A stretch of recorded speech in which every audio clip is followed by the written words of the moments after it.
Hello, and welcome back to another cinematic epic episode. I am, of course, your game master, Adam. Welcome, and it's always a pleasure to be here telling stories and unraveling the narratives of characters, and we will have a new character to unravel today.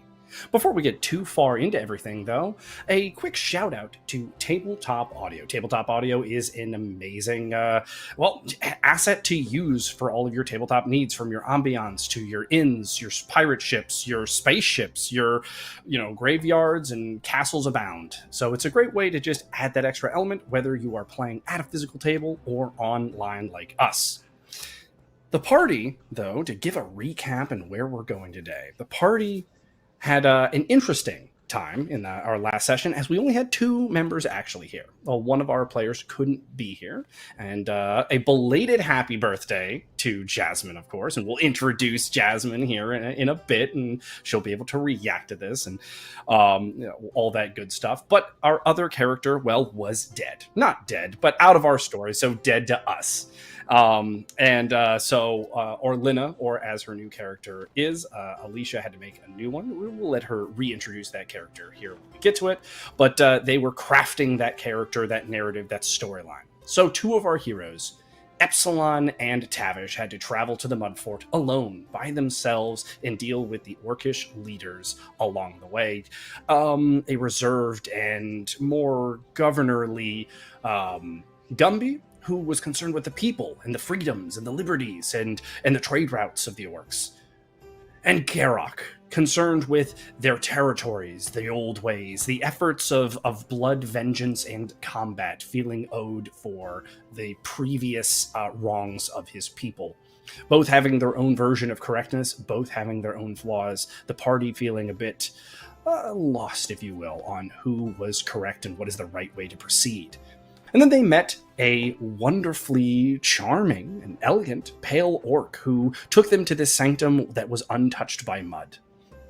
This place reeked of old magic and ceremony, and in a life before, mud covered everything for the orcs.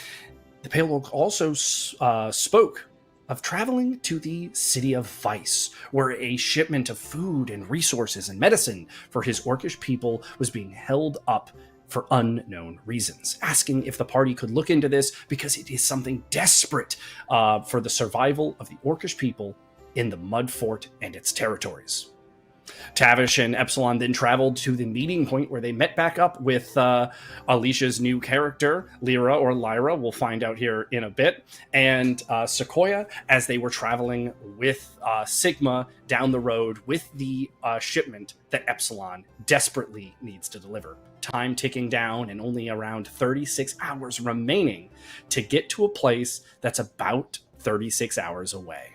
So we'll find out if they can make it on this session. But to find out if they make it on this session, we need to bring that party in. So let's bring them on over. Hello, welcome. We are sadly without Tavish today, but you better believe that I'll be doing the best Tavish I can do. Aye, laddies, or something along the sorts. It's not going to be crabs. Great. We'll have some fun. But let's get into our introductions. So, Alicia, Lyra, something in between. How are we doing? We're doing well. And I know.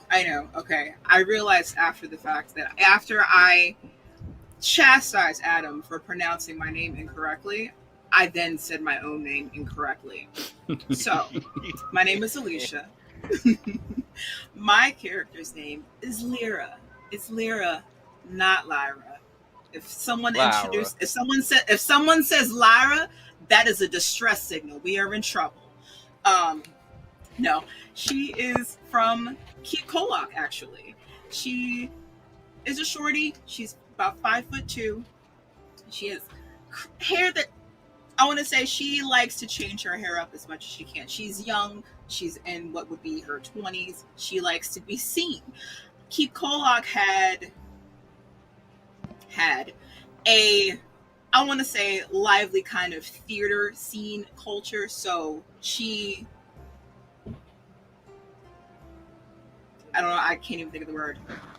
Anyway, no, but she traveled to Ambervale and to try to learn more about what she can do. She can manipulate sounds that she makes, sounds that she creates. She can manipulate sound.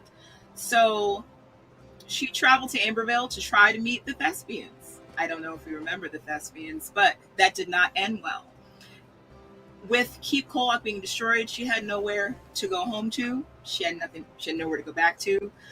The friend that she came with died when things ensued after the Thespians. Anyway, she's here. She's remained because travel is expensive, but she has no home to go back to. She's hoping that in joining one of these hero parties, she will still be able to travel and attempt to learn more about herself and her powers, what she can do, and get better.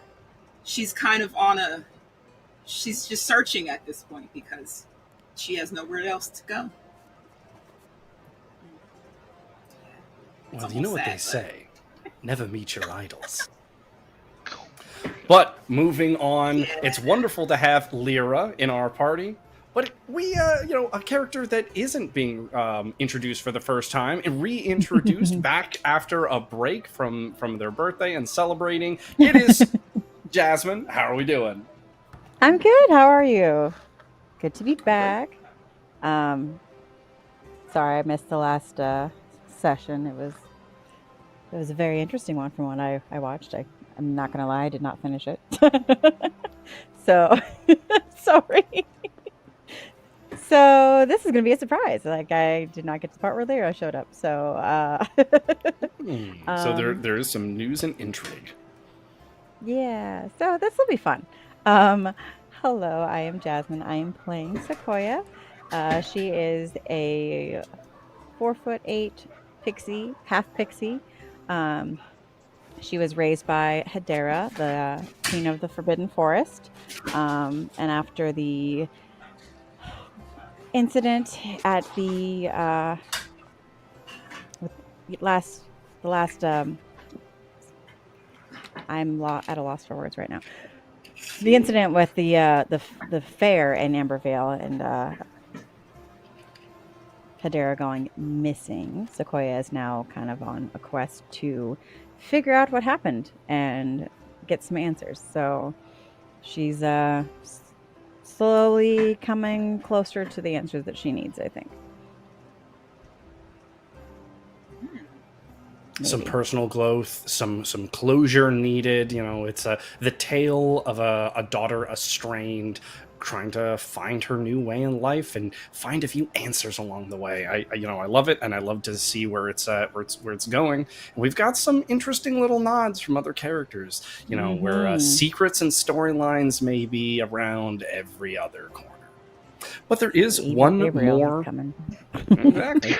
There is one more player we have to bring in and introduce for the evening, and that is, of course, Mr. James. How are we doing? I'm doing all right. Oh, it's fresh off the negotiations. Yep. Guess what I do? I negotiate good. That's no. Yep. Yep. I'm James, and I'll be playing Epsilon tonight. Epsilon's a half-dragon human. He's 6 feet tall. He has fangs, claws, a tail, and horns that crown his head. Yeah, he's out here trying to discover for himself what his essence of being a hero is. And, making some friends along the way. And doing some negotiations, almost watching his friend get killed and stuff. But we made it out somehow, and now I gotta go clear my debts. So we'll see how that goes. Yeah, it's a 35-hour trip with 35 hours ish remaining. So it's fun time, no stress, no worries, just moving on forward. So, a little preamble before we get into the session. I have been working behind the scenes with our show producer and director, Derek, about streamlining the milestone system. The milestone system does mean that it has taken a couple edits, so there are a few numbers as far as each of the players concerned, especially with Lyra, where I have some just set things that I will be using for this session as we get that all patched over and onto the everyone caught up and on the new system. So there will be a few things like that, and there's a couple liberties and maybe a couple questions throughout the session just to align certain aspects until we get that fully up and going. As far as that is concerned, though, we are all set, and that means it is time for us to start our session.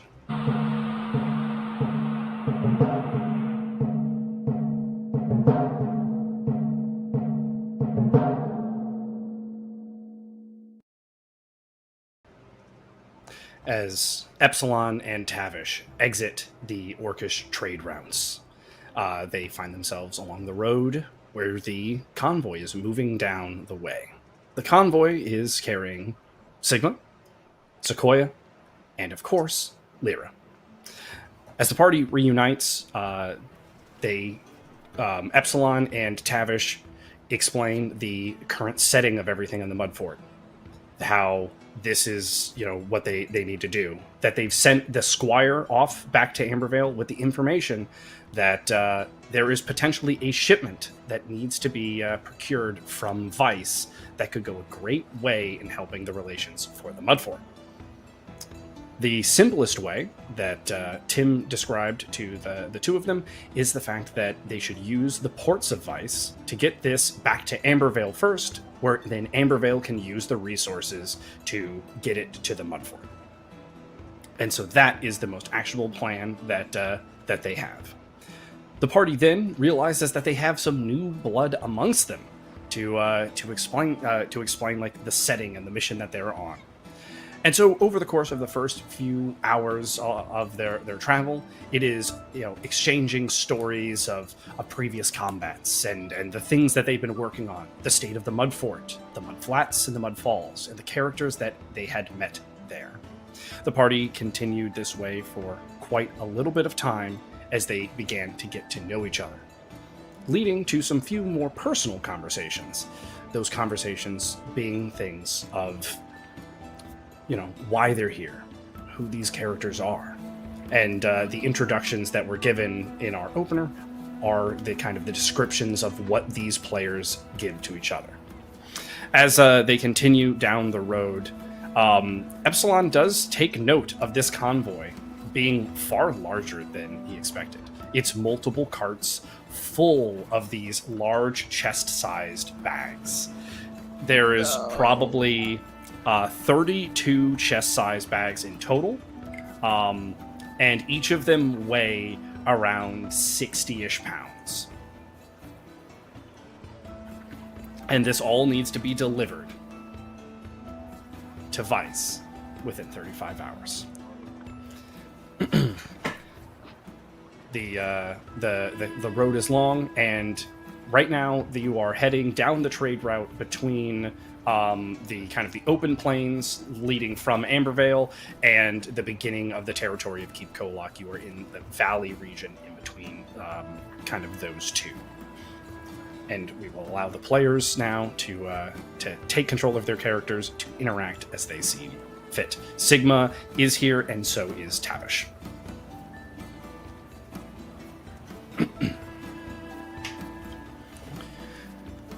Aye, so Lyra, is it?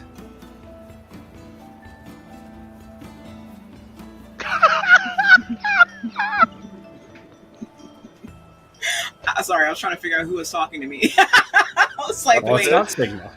I was like, is that Tavish? He didn't sound very Mr. Krabsy.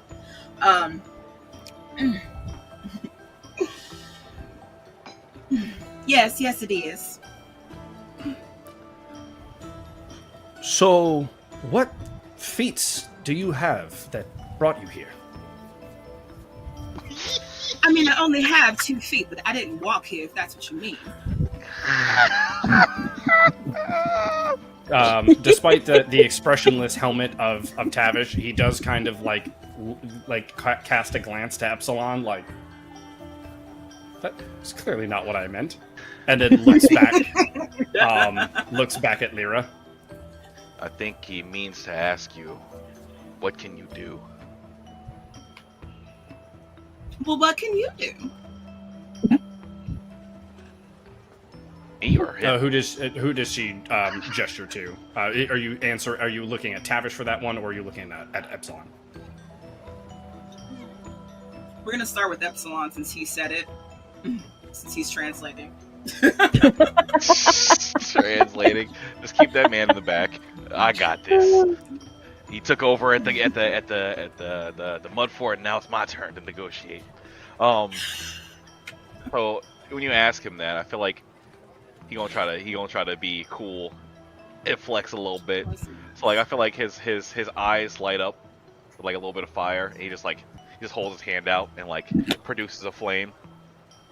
Like, yeah, I do fire magic, and I'm skilled with the sword as well.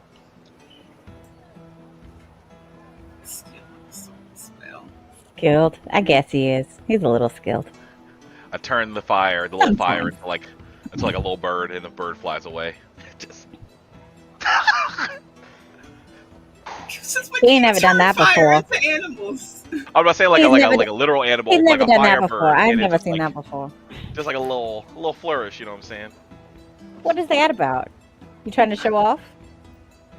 I mean, We could use that anytime So, next time we come okay. in. Next time we're in a fight, you know.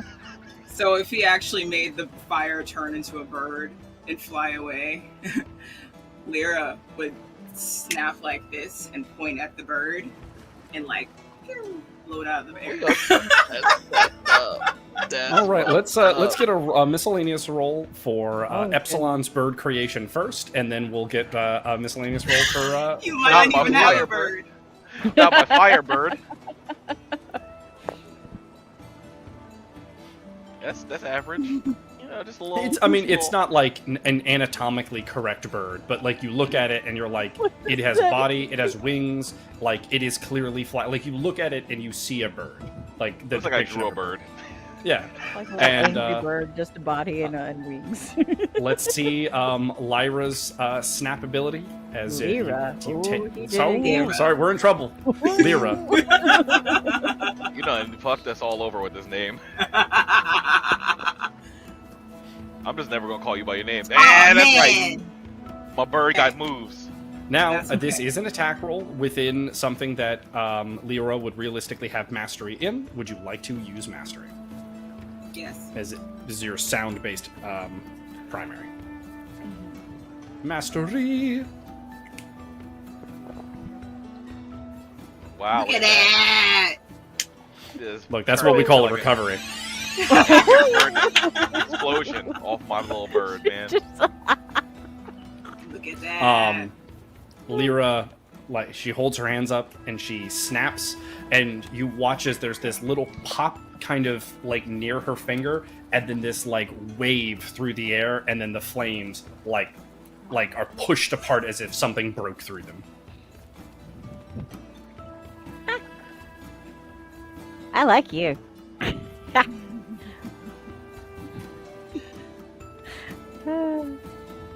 That's pretty cool. So what is that you do? Is that an air manipulation, or is that what? How did you do that? Is that? Oh, it's all in the sound. Oh. Well, that's pretty cool. Epsilon, didn't you think that was kind of cool?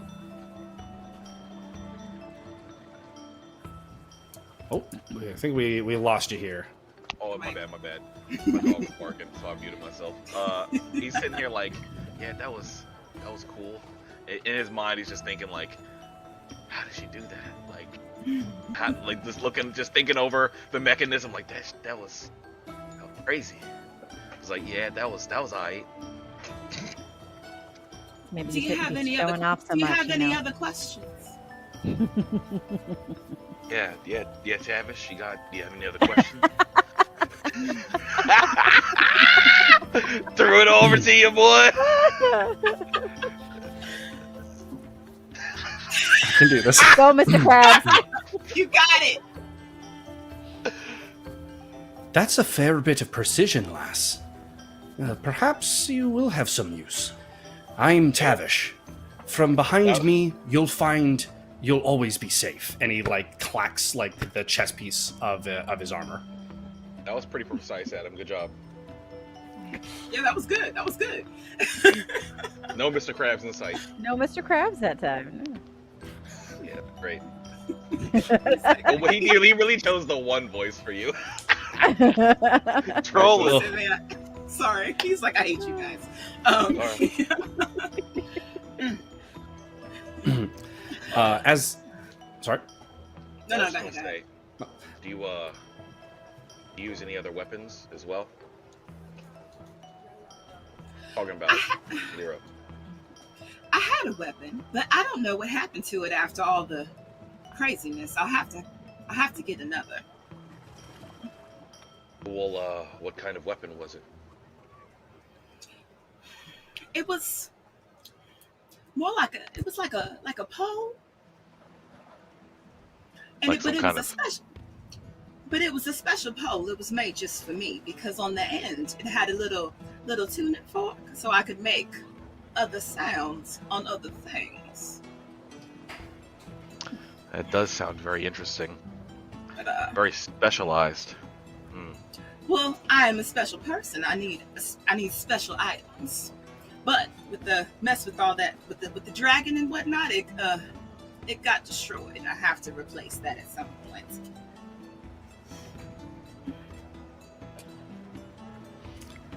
As the caravan pushes on, you reach the outskirts of Keep Kolak. Keep Kolak is a city in ruin. Its walls breached, battered, and broken in many spots and places.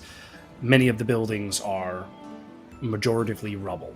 There are pop-up towns and stands keeping a level of livability around, but for the most part, it is clearly still a city in recovery and mourning. Wreaths and flowers are in many different, city streets, buildings, and ruins, denoting how many lives were lost in the unexpected dragon assault, a few months prior. As the party travels through its streets, it's such a somber place that the conversation, the jokes, the new relations take pause. Lyra looks over at the theater house that once stood so proudly and was such a source of inspiration to so many budding bards and enthusiasts of music and muse. But now, just rubble. Conversation between the party doesn't pick up until after Keep Kolak is behind them. And even still, the silence holds on until the first of the places where the party would find some rest, allowing their beasts of burden time to eat and drink. They find themselves at an inn on the lake on the far side of Keep Kolak, the Lake Shore Inn. Inside, the conversation resumes as the party finds themselves in a more lively situation and place. It's more joyous. There's talk of expansion and building as drinks are passed around, and what this new landscape will be for this territory, as the Lake Town provinces in the area have taken up the majority of residences, as it is not plagued by the conflict of the orcs. It is also away from the ruinous devastation of the dragon assault. As the party enters the bar, they are met by a portly bartender who looks over to them and goes, "Oh, hello. I haven't seen faces like yours around. Can I get you any drinks? Perhaps a table," and gestures over. Yes, please. I don't know what y'all want to drink though, but yeah, let's get a table. A Sure. barmaid goes over and kind of starts wiping down a table and sets seats appropriate for the party. And everyone sits, save for Sigma, who opts to stay with the caravan and the beast of burden, making sure that they're ready to set back on travel in short order. The party knows they'll only be here in this area for maybe 15-20 minutes. The bartender, after the party sits, comes over and goes, "Well, I will say we don't have a huge selection of drinks. I've got a simple house wine. It is white in its coloring and make. And then I have an ale that we make here. It's called the Fisherman's Ale. I will say it doesn't have the highest amount of kick, but it does have a sweet note aftertaste." Just water for me, please, and an ale for my armored friend here. Tavish kind of shrugs and then gives you a pat on the shoulder. So why he can't talk for himself now? I don't know. He's the only one I knew what would want. I didn't know what y'all wanted, so I didn't want to try to order for you. Not like we've been around each other for a long time enough. Can I have an ale too, please? Like, I thought about that. I didn't want Yeah, to say sure. that. I felt Okay, bad, that's but fine. I didn't want to bring attention to that. Okay. I have a question. Was that? No, so is this actually like in Keep Kolok, or is it just like on the No, outskirts? this is quite a bit removed from Keep Kolok. It is technically in like the overall Keep Kolok territory, like its region, but this is like miles away from Keep Kolok, like the actual keep. Okay. Farther land. I guess I initially feel like she would look around. She'd be looking around to see if she knows anybody here. There are faces that she may be familiar with, but not necessarily going like, "Oh my goodness, like friend." It's more like, "Oh, that's like that fisherman guy. Like he was known for like I remember seeing his stands in Keep Kolok because he fishes, you know." And that this like town in particular was really just, it started as like a small like fishing area with like cabins and things people would rent out, but it became so frequented, it became kind of its own pseudo town and to where it is now.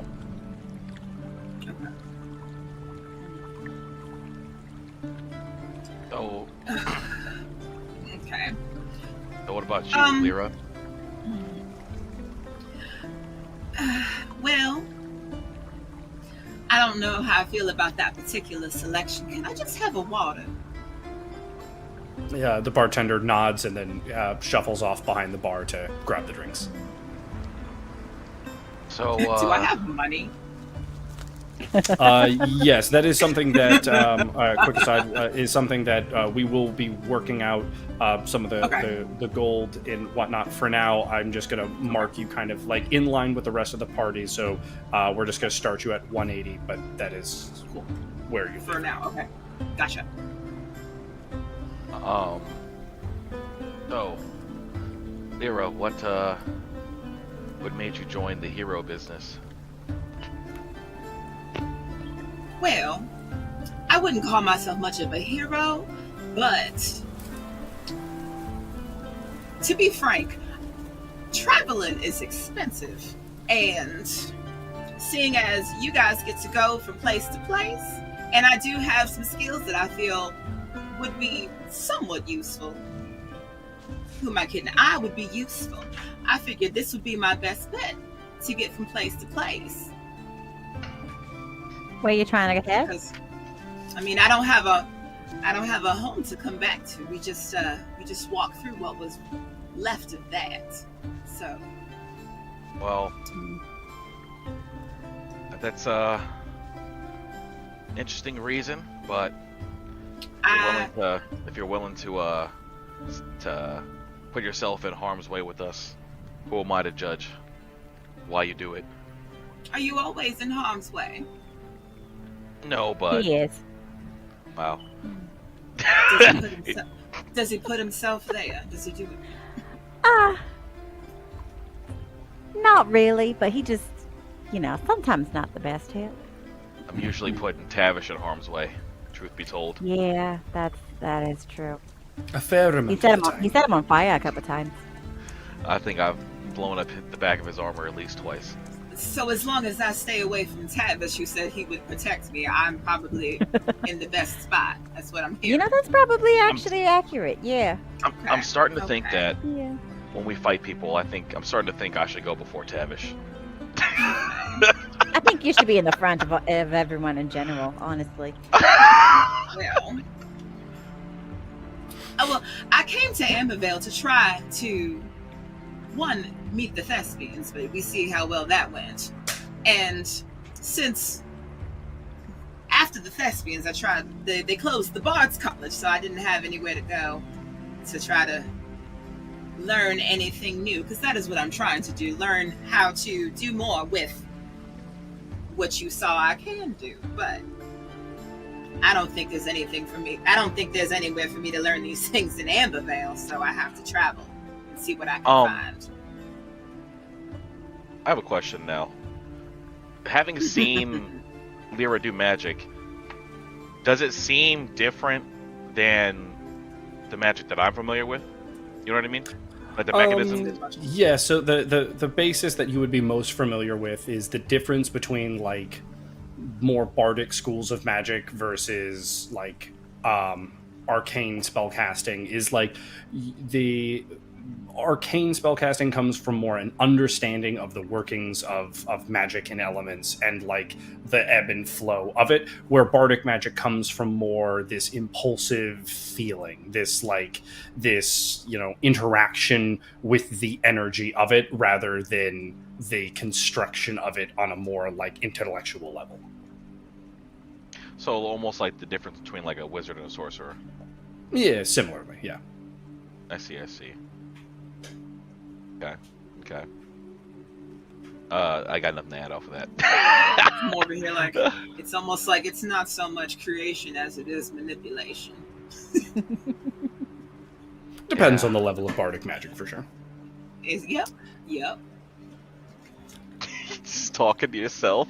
Speaking of magics going on, in the corner of the bar, the group does. At first, it was innocuous, but now, as the volume from their little viewing portal becomes louder, you can't help but have your attention drawn to it. A mage sits in the corner with a small magic, like, mirror-like device in his hands, allowing him to view the happenings of a far-off land. The far-off land in question for the party, as you glance over, is clear to see that they are watching some sort of addressment happening in Ambervale. Oh, no. The addressment begins as you watch the king speak. George Clooney. It was but a day ago that we were able to watch and celebrate one of our own heroes, Sequoia, who had saved lives in a far-off land. This was not the reason she was sent to a far-off land, but helped people she did, and so many of the citizens of the city Null Hicks owe their lives to her. I wish I could have made this announcement and this unveilment while this event was going on and Sequoia was present.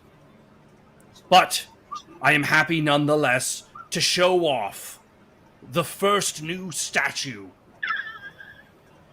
Sequoia, champion of humanity. And he gestures over his shoulder in a statue that it's hard to understand its full size from the portal across the bar that you're looking at on this device. However, it does seem to be taller than the king as he stands. So at a safe guess would be that it stands at least 10 to 15 feet tall. So not life size. The statue Larger itself than seems to be predominantly made out of gold. Holy crap. But this announcement does not come with just a statue. I would not waste your time with such fanfare. This comes from the fact that just today, I have been made aware of resources that can be used to help the city and civilians of the Mudfort. And in the same day that this information has been brought to me, who else but Sequoia and the brave people that travel with her are already en route to secure such resources? Because this hero, this champion of humanity, does not take rests. They fight for me. They fight for Ambervale. They fight for humanity. And that is what a hero is. To Sequoia! And those who travel with her. May they He's like, bring peace. interesting, y'all. Listen. And you Oh guys. my god, so Guys, look at my statue. Did you see it? Look at me. I'm so big. I definitely feel like Epsilon is happy for you, and at the same time, he's He's definitely salty like too. low key. Yeah, he's low key mad as fuck that this man. It's like because like it's like the shit, the supplies and shit. Like that was us. You didn't even have nothing to do with that. And it's like, oh wow, I see how it is. Our shit is just we just dog shit now. Okay. Nah, he's mad low-key. because he wants a statue because that's what he wants to be, and it's not even. Nah, He I don't. was You don't like- need a statue. I just need them to give me a He's name. like, That's fine. he's over here like this little bitch, man. Man, you don't know me, Lyra. You don't know nothing about me. Alicia Oh. does.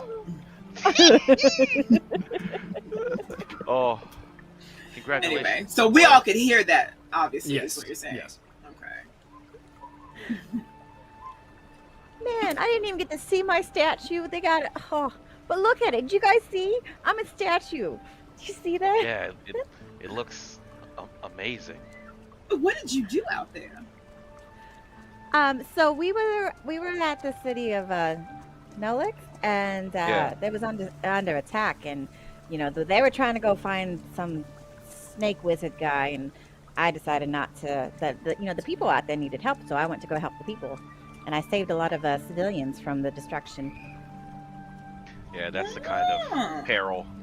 That's the kind of peril that I was talking about because I think everyone that wasn't Sequoia almost died on that mission.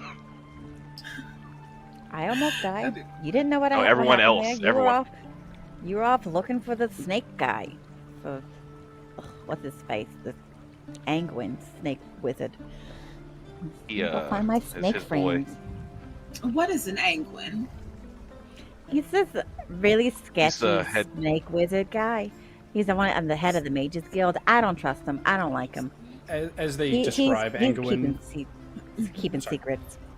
as they describe Angwin, you would note that you're like, oh, yeah, I'm maybe not super familiar with, but you definitely saw him around on different like podiums or different like he was there during like the final moments with the thespians. Like you definitely have seen him around town. You just maybe didn't put the name to the face, kind of thing. Yeah, I guess you didn't know his name. So. Mhm. Okay. Yeah, I'm not sure he's one that should be trusted. I mean- I know not what he's trying to do, but it seems like anytime he's willing to help us, it's because he's getting something greater for himself. I do recall seeing him throughout the course of the festival, but you said you don't trust him. No. I know he had something Well- to do with my mother's disappearance. He's behind it. I know it. Well, I don't know him too well, but I mean, you never trust a snake anyway. That's a good point. That's racist as hell. That's As, racist as fuck. As the party enjoys their beverages and their talk turns to more small talk about just different things that they've experienced, the time comes for the adventure to resume. As you leave Keep Kolok's territories, the lakes and the forest, the road turns from. I'm sorry. I just wanted to say, can I bring some food for Sigma since she didn't come to the thing? Sure, 100%. Yeah. Saying no thing, just here. I got you. This is for you because since you didn't come in there. She does look a little like, huh, as she takes it. Does it? Just As the roads in the territories of Keep Kolak are pleasant from here on forward, and it feels like, a little hope for Epsilon, as he's like, okay, we're making some good time. We're making some good time. Here we go. And then the roads turn eerie, and the roads turn dark. Uh-oh. As they begin to pass God's Rest. God's Rest is this void territory of just quiet nothingness. No birds, no bugs, nothing. It's almost as if the creaking wheels of the cart start to give way. And while you feel wind moving on your face, it's as if even itself, it remains silent.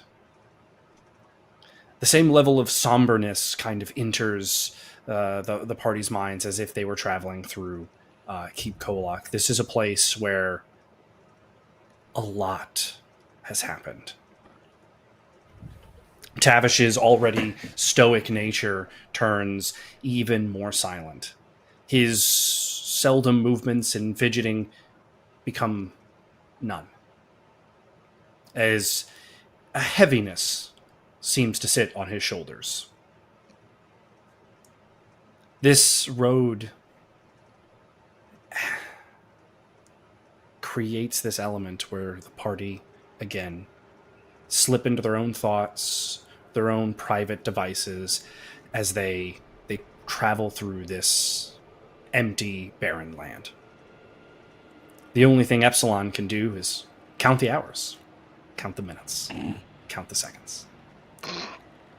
Finally, upon getting to the other side of God's Rest, a mere few hours remain in this journey, heading towards Vice. Finally, on the horizon, the city of Vice can be seen. Sigma, tells out to the party that there's but maybe 20 minutes till Vice.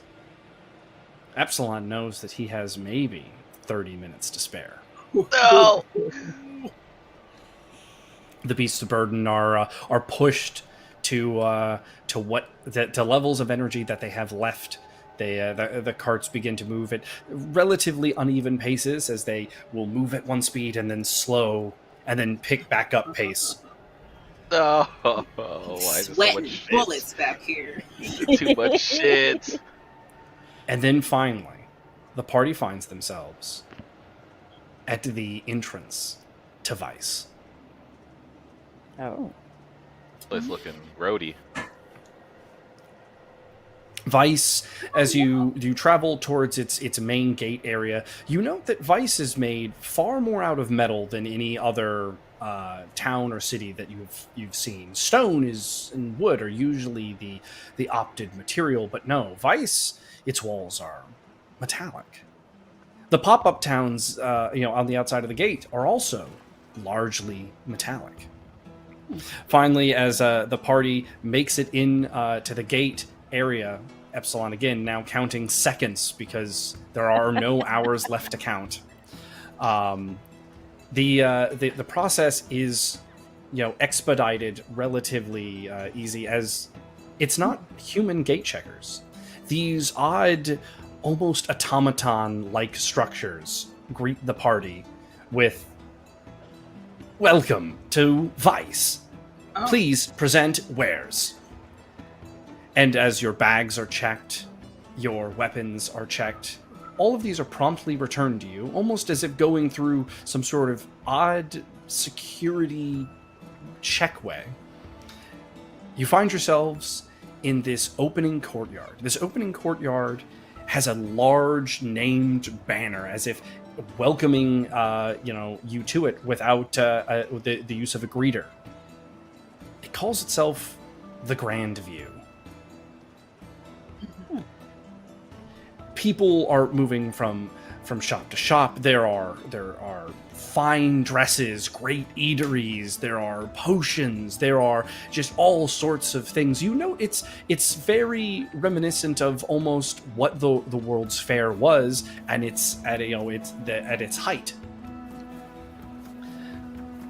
The beasts of burden are checked, the bags are inspected, and they are being loaded on a tram to take you to the destination on the far side of the city. But this takes some time to do. And so, again, Epsilon finds himself counting the minutes down. Doesn't count. They The city. They tell you that it should take but 5 to 10 minutes to get everything prepped onto the tram. Epsilon knows he has maybe 18 minutes to spare. How does he As know? the party- Do we have watches? It's a vague estimation of time. Okay. How do we I look at the keep track of contract. time? There's Like, what is the an hourglass on it. timekeeping We all wear Um, like sundials. Look, he's been counting. It was a quiet ride. You know, the whole time. He's just 1 Mississippi, 2 Mississippi, 3 Mississippi. But the 1 Amber Vale, 2 Amber Vale, 3 Amber Vale. But the party finds themselves in the Grandview while they are forced to wait as the cargo is loaded on the tram to take them to their final destination within Vice. A greeter of sorts comes up to the party and goes, "You are new here in Vice, correct?" This odd metal and wood automaton, vaguely human reminiscent, but very clearly not trying to invoke a sense of being something it's not, stares at the party.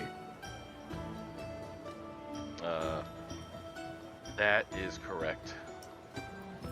And based on, and he holds up a board that you all, like, as during your check-ins, like, had to check through about why you were here in Vice.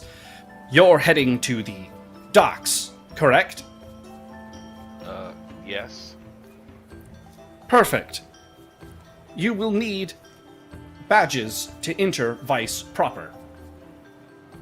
And then he, like, extends his hand, and there's, like, a small hole to accept gold.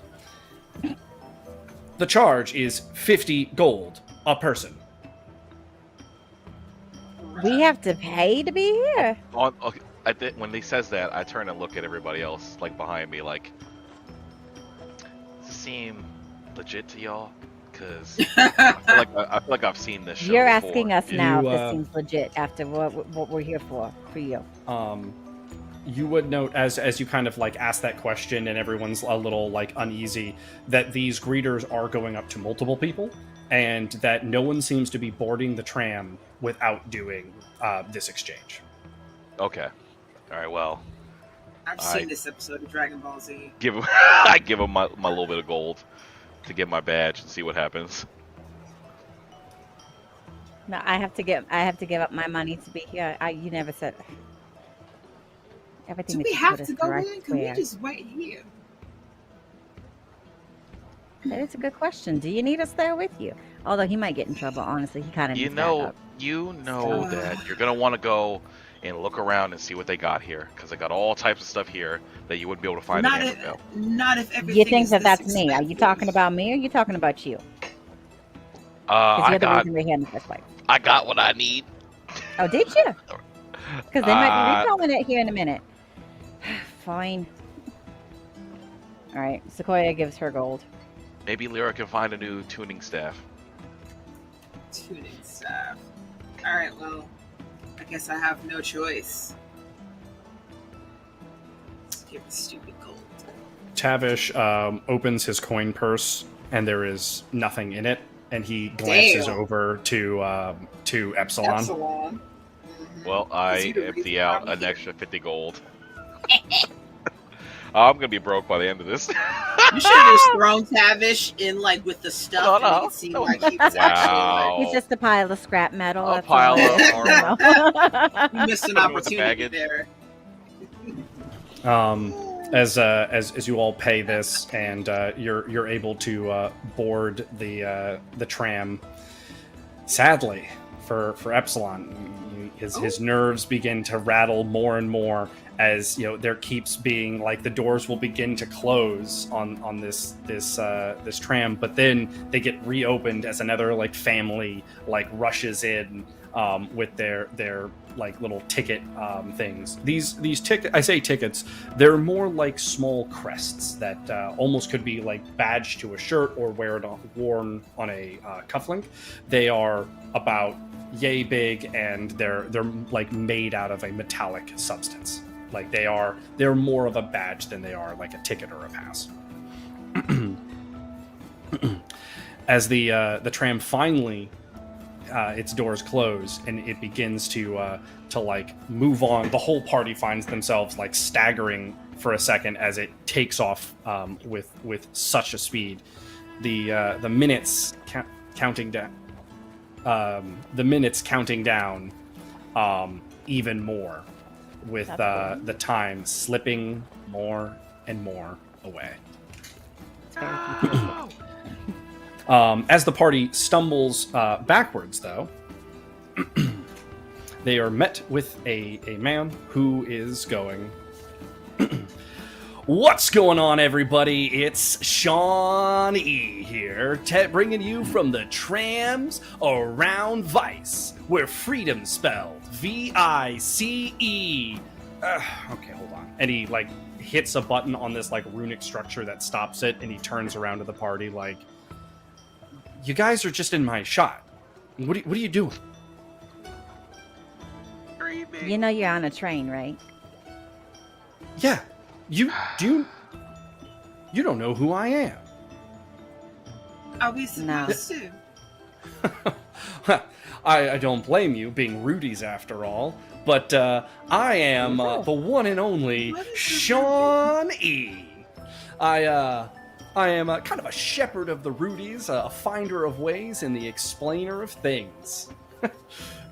What's a Rudy then? A Rudy is anyone who's new to Vice. Why are they called Rudy? Why? Yeah. That sounds derogatory. Hey, look, at the end of the day, Vice makes Rudies of us all, but you definitely are always going to start as a Rudy when you're here. It definitely is. Didn't answer the question at all. It No, Literally it's did not derogatory. answer my question. No, not at all. I'm walking away from this man and sitting down somewhere. And Hey. I'm holding all my Enjoy your pockets. broadcast on a super crowded train. No, Oh, whatever. I'm holding every pocket and bag closed. My bag is in front of me legit. on my lap. Well, if you want to sit down, you're just going to miss out on, on the tour, if you will. We're passing by some interesting places that I just personally think are worth knowing about.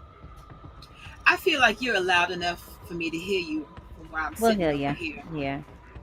Well, if you look out your left window right now, you're going to see one of the primary districts. It's a place where you can find all sorts of medical substances, and of the sort.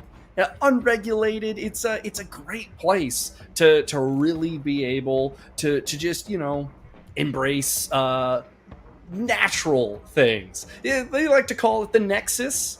It's a region filled with science labs and creative types that survive and thrive off of the most potent like medicines and like drugs and kind of stuff that they can build and make. Their primary enticement center is a great place. It's called the Academy.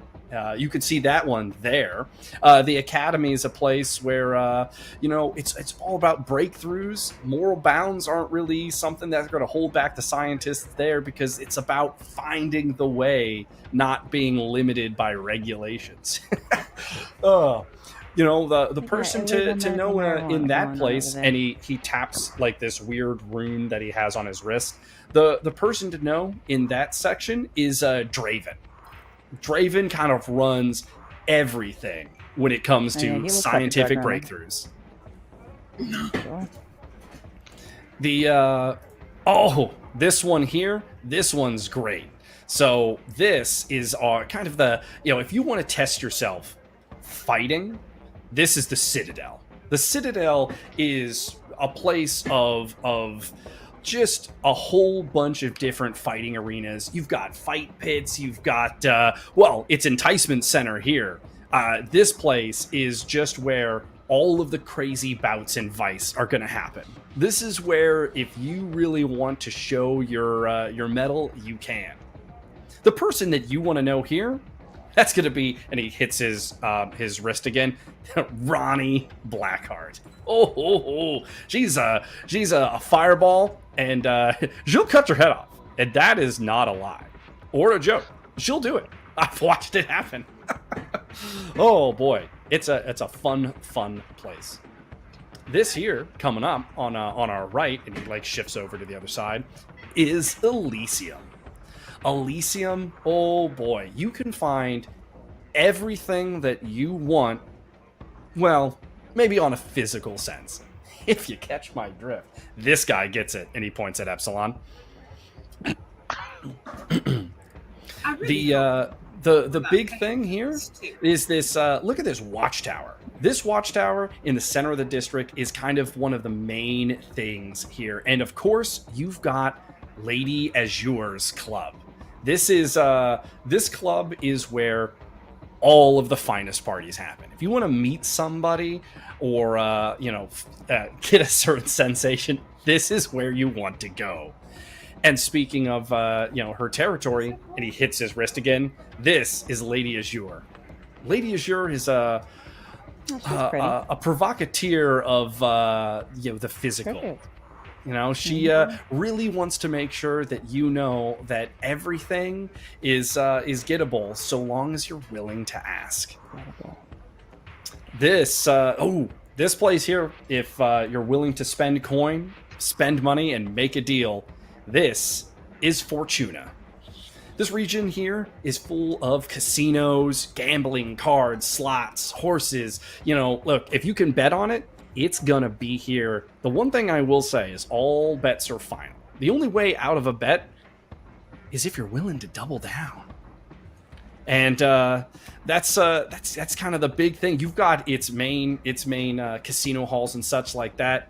And I will say, maybe don't meet this one's leader, because if you're meeting him, it's probably because you owe him. And he slaps his wrist again. That's Vito the Viper. Oh. Doesn't look like a viper to me. Looks more like a gorilla. That is racial too. I mean, that's just an observation at that point. That is an observation. Does it not look like a gorilla? You note that despite what Epsilon was hoping, this tram does do a bit of sightseeing, and so it is not a direct route to the docks as the time continues to get closer and closer. Oh my god.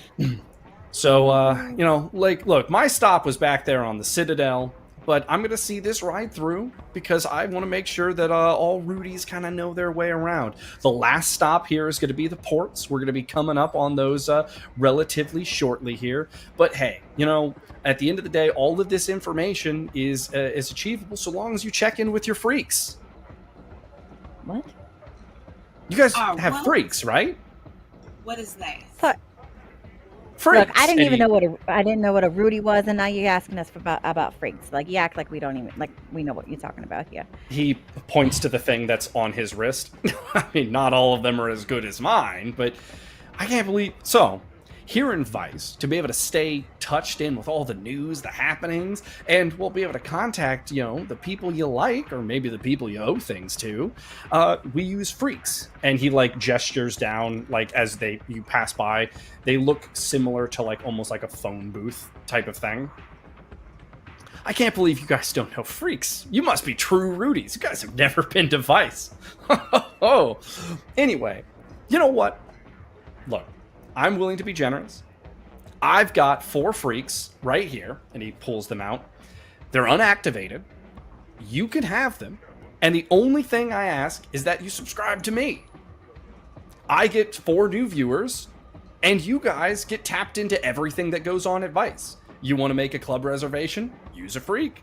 You want to be able to contact each other while you go to different parts of the city? Use a freak. Normally, you gotta pay a whole lot of money for freaks. But, look, that's what happens when you get to meet the Shawnee here on the tramway. I would like to throw. I would like to do an insight on this man. After. Sure. Let's get an insight. I got a fat 0 in insight. Why are you doing an insight? Damn. Because I don't trust this man. Apparently, I do though. I mean, your like feelings, you trusted Procurement Inc. The feelings you get from him is like, I mean, he's definitely not trying to hide the fact that there's a little bit of, you know, like he's making a sales pitch, you know, he's trying, like he wants viewers, but the thing you get across is the fact that he genuinely is going like, hey, subscribe to me, man. Like, I want viewers. He wears that like on his sleeve. Okay, but I have a question. Mm-hmm. Where do we have to go, and how much would it be to activate these things? Well, that's the best part. Once you have them, you just activate them yourselves. How? Okay. I mean, given by the looks, none of you are, well, none of you are normies. You may be Rudies, but, you know, it's quite clear to see that all of you have that spark of heroism within you. So that alone is enough to activate these things. Now, if you were some normie, yeah, you'd have to go get someone to do it for you. But, you know, unless I've judged you all wrong, and Shawnee does not judge people wrong. I'm still looking skeptically, but Epsilon puts his hand out to grab one from this man. We have to get the things first. He pulls out, it's like this small little stone, and it's got these weird little metallic wirings. You would note that the stone itself is like old school magic. It's like runic magic, and there's some sort of like weird mechanical device like tuned into the older magic of the runic network that is probably giving it its like frequency like device that he's describing. Is that what he's been hitting on his wrist like a watch? Yes, you would note that his looks slightly more sophisticated, like there's more elements of technology to it than the ones he's handing to Epsilon. He hands one to Epsilon. So the way that works, once you tune it to your own arcane symbol, if you will, you'll be able to get vibrations anytime someone's trying to get in contact with you, and then you just take it to any one of the phone booths, and you'll be able to activate it. Now, that's where you'll be able to make different types of, you know, outreach or, you know, whatever you want to do. You know, tune into the arcane runic networks here in Vice. Now, yours won't be able to do, you know, work mobily like mine, but that's one of the perks that I get to have as a curator of culture here in Vice. VICE spells freedom. No, it doesn't. I hate this man so much. So it's a fancy pager. Tavish holds out his hand and skeptically like takes one of the freaks. Doing so, he's kind of like going like, well, Epsilon took one, so sure. You trust Epsilon's judgment. Oh, stop throwing. Can I dirt on my do name. an aura check on He Shawnee? was like, Of course. well, this won't set me on fire. I guess I'll take it. You gonna stop?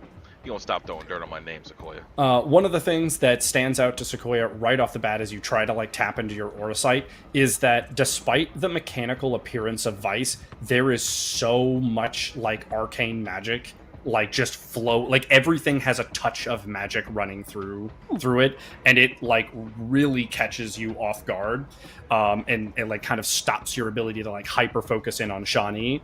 But one of the things that you get from Shawnee is that like he's a showman. He's like, there is an element of genuine want to be noticed, to be seen, to be heard. Okay. Like, oh, he's just a lonely little boy. All right, give me the thing. Oh my god. I'm gonna put mine on. All right, well, like I guess I'll take the other one. As each one of you like take it, and Sequoia, are you taking? Yeah. As each one of the party members take it, and you like kind of like hold it in your hands, you feel it like vibrate and thrum, and then it like almost feels like an extension of you. Like there's this odd connection to your like arcane resonance as a hero that really kind of like clicks in with the stone. I only have one other question about this here. I know you said that these aren't as fancy as yours, but is there a way to upgrade them? I suppose I don't know how to phrase the question. Well, it's not really an upgrade so much as a replacement. You could definitely buy better ones, but I mean, the next step up from those costs 10,000 gold, so kind of depends on what you're willing to spend. That is I exactly. understand. Free's pretty good. I think I like Free. So, one of the things I will do to help build the Sean E legacy is the fact that, and he hits his wrist again, and this like little window kind of pops up, and it basically is like a subscribe to hear more from Sean E. All you have to do is touch that bell there at the bottom with your stone, and you'll get all the notifications from me, Sean E. Oh, goody. That's just what I wanted. Fantastic. Yay! So if we get the notifications from you, does that mean we have to hear your voice all the time? Well, again, these ones you'd have to plug in to one of the booths around the city. Okay. So it'll just tell us that you're talking and not that I have to actually hear you. Well, I mean, yeah. With these ones, will we know the difference between a notification and when someone's trying to get in touch with us? I'm gonna guess off the bat, you probably won't notice the difference, but as you get used to things here in Vice, you'll know. Can I subscribe without getting notifications? No. You can change your notification setting, of course, but you'll have to do that from a booth. Again, you'll find those within the city. This son of... All right, okay. I'm just gonna do the thing. I smacked the thing with it real quick. Yeah. Yeah. Just go ahead. You see a little number We said like, we go would. up 4 times in this little counter, and he closes down his window, and he goes, all right, and that's how we keep it going, building up that Sean E legacy. As the party moves over into Can we the see dock how many? section Can we see how many subscribers you have? How many Can we subscribers? see how many subscribers you How many have? when it was subscribers does on he One have? there? second, I can't hear you.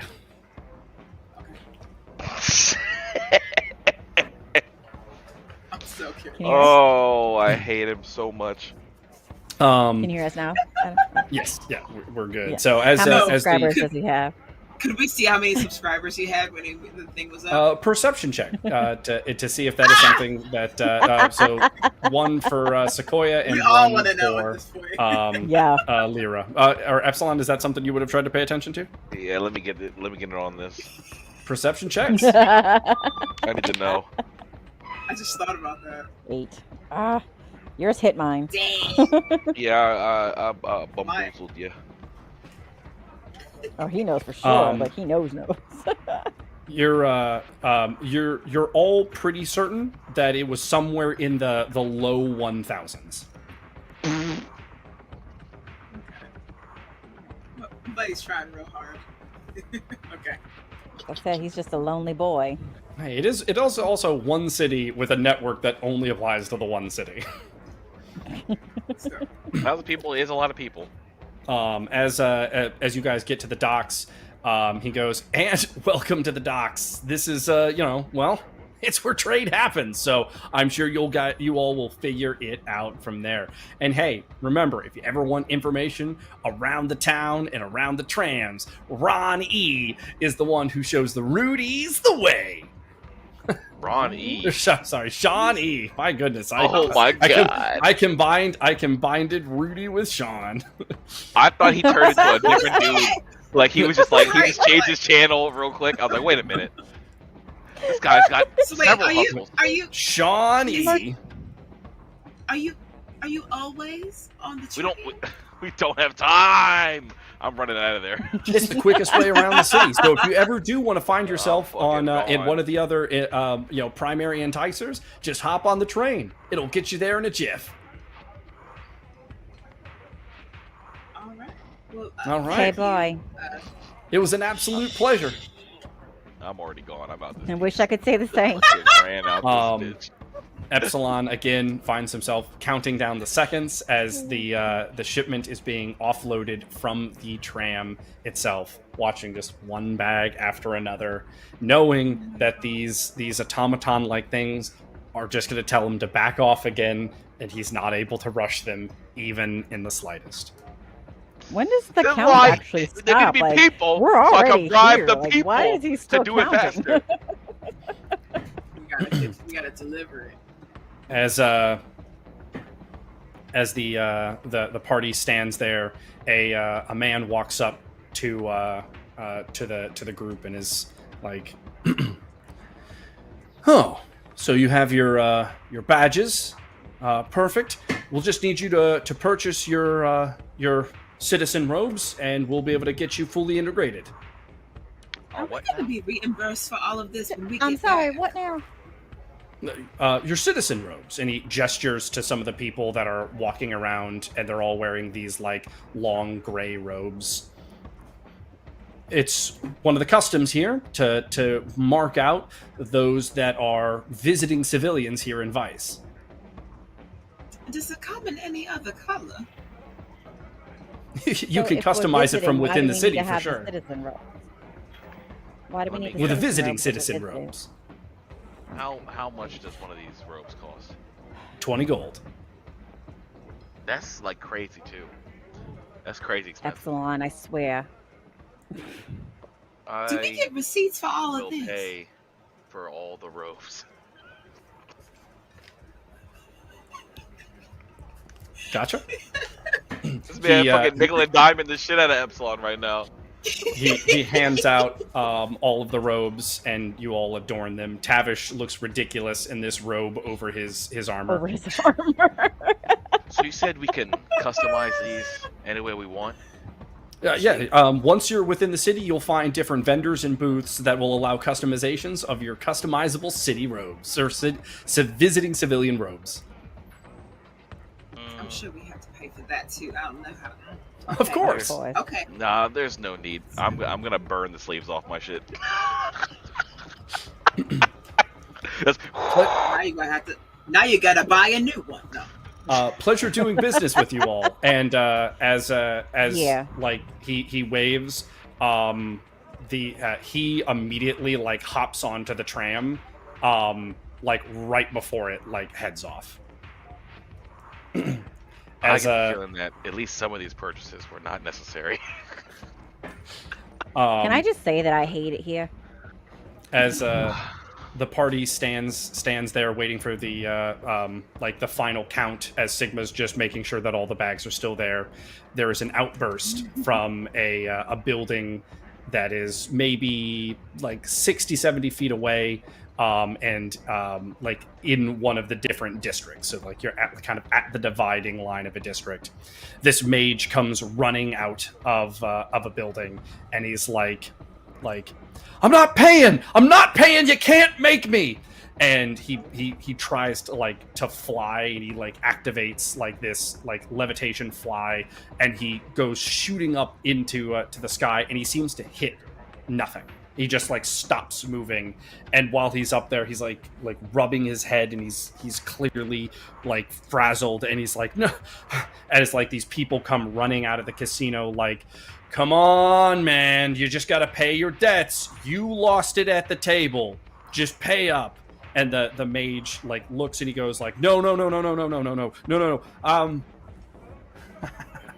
And he starts writing out the runes in the air that Epsilon you would recognize as like not portaling runes because that's very advanced magic, but like personal teleporting.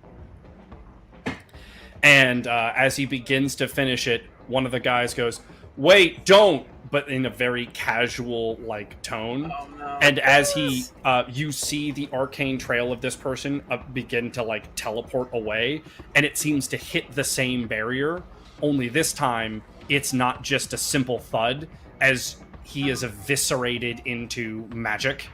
And you watch as this arcane energy of this person dissipates, and then this just trickling mist of red floats down over this section of the city. As this trickling red mist begins to hit like where people would be, they're all just watching or walking. No one even bothered to look up and really pay attention to this, and they just begin pulling out umbrellas casually to intercept the red mist from their robes, faces, and hair, as no one even seems to break stride with the gore raining around them here in the city of Vice. And that's when this sinking feeling of the that the party kind of gets, that here in Vice, everything's not quite what it seems. And on that, we're going to take a 5-minute break. What the hell? We will I'm over be here like, right what the- back. Listen,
And welcome back. We're on the other side of our break. Our players are going to be ready to go here.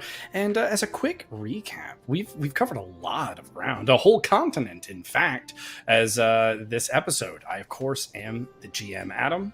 And yeah, so going into a quick recap, we've started our journeys almost in the Ambervalian territory, going through the ruins of Keep Kolak as this civilization tries to lick its wounds and rebuild.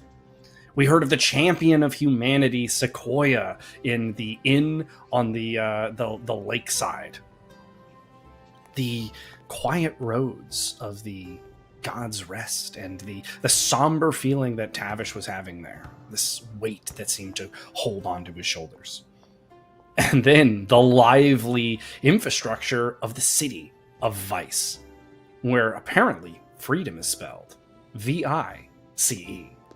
The character Sean E. told them all about the enticement centers of Vice and the different things that could be seen, heard, and experienced within the city walls.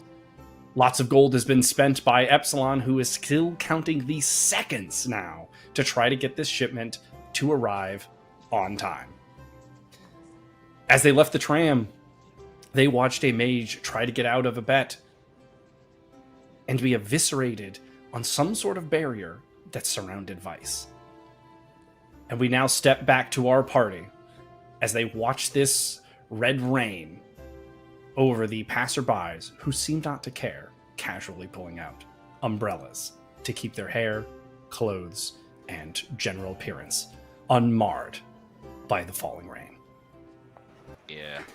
I'm gonna go ahead and I'd like to just use like some little magic just to make a little, not even like a just an area where rain is not falling on me. You know what I mean? Like a magic you are far umbrella. enough Just away on you? from.